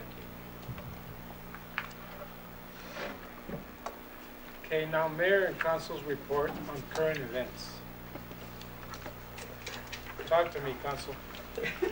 Talk about some movies or something. I think I talked about mine. I have a future event Been doing to the, tell you guys about. If doing it's the okay, lawn Mayor. twice a week. Yeah, yeah. Okay, so we have Memorial Day coming up, and Are you this still gonna year, have it? we're not gonna have Memorial Day. Oh, I was about What to. we're gonna do is we're gonna go to the cemetery, place the flags, but as far as the the ceremony and all that, we're not gonna have that, And nothing up there. and nothing up there either. So. Everything's Yeah, gonna be shut down. because everything is This whole month is, wishy-washy, this yeah. whole month is gonna be Yeah, bad. so we're not. Yeah, we're not. Vice We're Mayor, do you gonna have discuss anything? No. No? Councilman, do you have anything? No baseball, no life. Councilman Hanesian, do you have anything, sir? I'll just would like to add something for the next agenda. Okay, we'll get to that. When it comes up. Yeah, We're not gonna talk. Councilman Varona, do you have anything?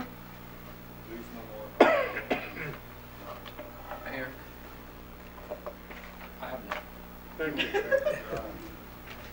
Well, my month was also very sad. Well, since I spent myself in my office, I'm not able to go anywhere. On April the 1st, I had a conference, White House with COVID-19, and then same day, Arizona Republic interview on the border restrictions. April 2nd, I had a conference call with Governor Ducey, conference call with Mark Kelly, and conference call with Senator Sinema. And April the 6th, conference call from April the 6th to April the 16th. I had 4 conference calls, Governor Ducey's office. April 27th, an interview at Walter Cronkite School. And let me see. Oh yeah, then I talked to a gentleman. He called, his daughter called me. His birthday, 100 years old. ¿Cómo la ves, Nubar? The age you want to live to, Nubar. Nubar says he wants to live to the age of 100. I think he said 120, huh? 130. Oh, 130 now. About 5 more years. So this gentleman turned 100. It's about 5 more now. years. So I called him to wish him a happy birthday. He was so happy to see you. Le faltan 5 días. It's almost there. Ay, ay, ay. That's all I have. Councilwoman, you have anything? Nothing. No? Okay then, all right. Then we, do you have any future agenda items? Future agenda items, I think about 5-6 years ago, we discussed about the parking downtown on Elm Street and on Crawford Street and all the side streets there. Because again, a lot of people are just dropping their cars off there. And they stay there for 3, 4, 5 days. And the residents don't have enough parking. So I would like to revisit that, maybe put up the signs that says residential parking only, and maybe tag what the cars there. We discussed that. You remember, Mayor, we discussed that several times. And I'd like to bring that back, take a good look at that. And then I have a future agenda item, John. Discussion on the issue with that water issue that we had on the Easter Sunday. The 2 tanks, the reason why they, maybe we can have a council meeting here that maybe we can have staff here to be able to explain that. So they have, I'm here to them to come up with a reason why this happened. Easter Sunday. Yeah, the 2 tanks that drained and the 2 water leaks. Anybody else? Yes. Go ahead, Vice Mayor. Can we have an update on the dog park and the lights at Pearson Field?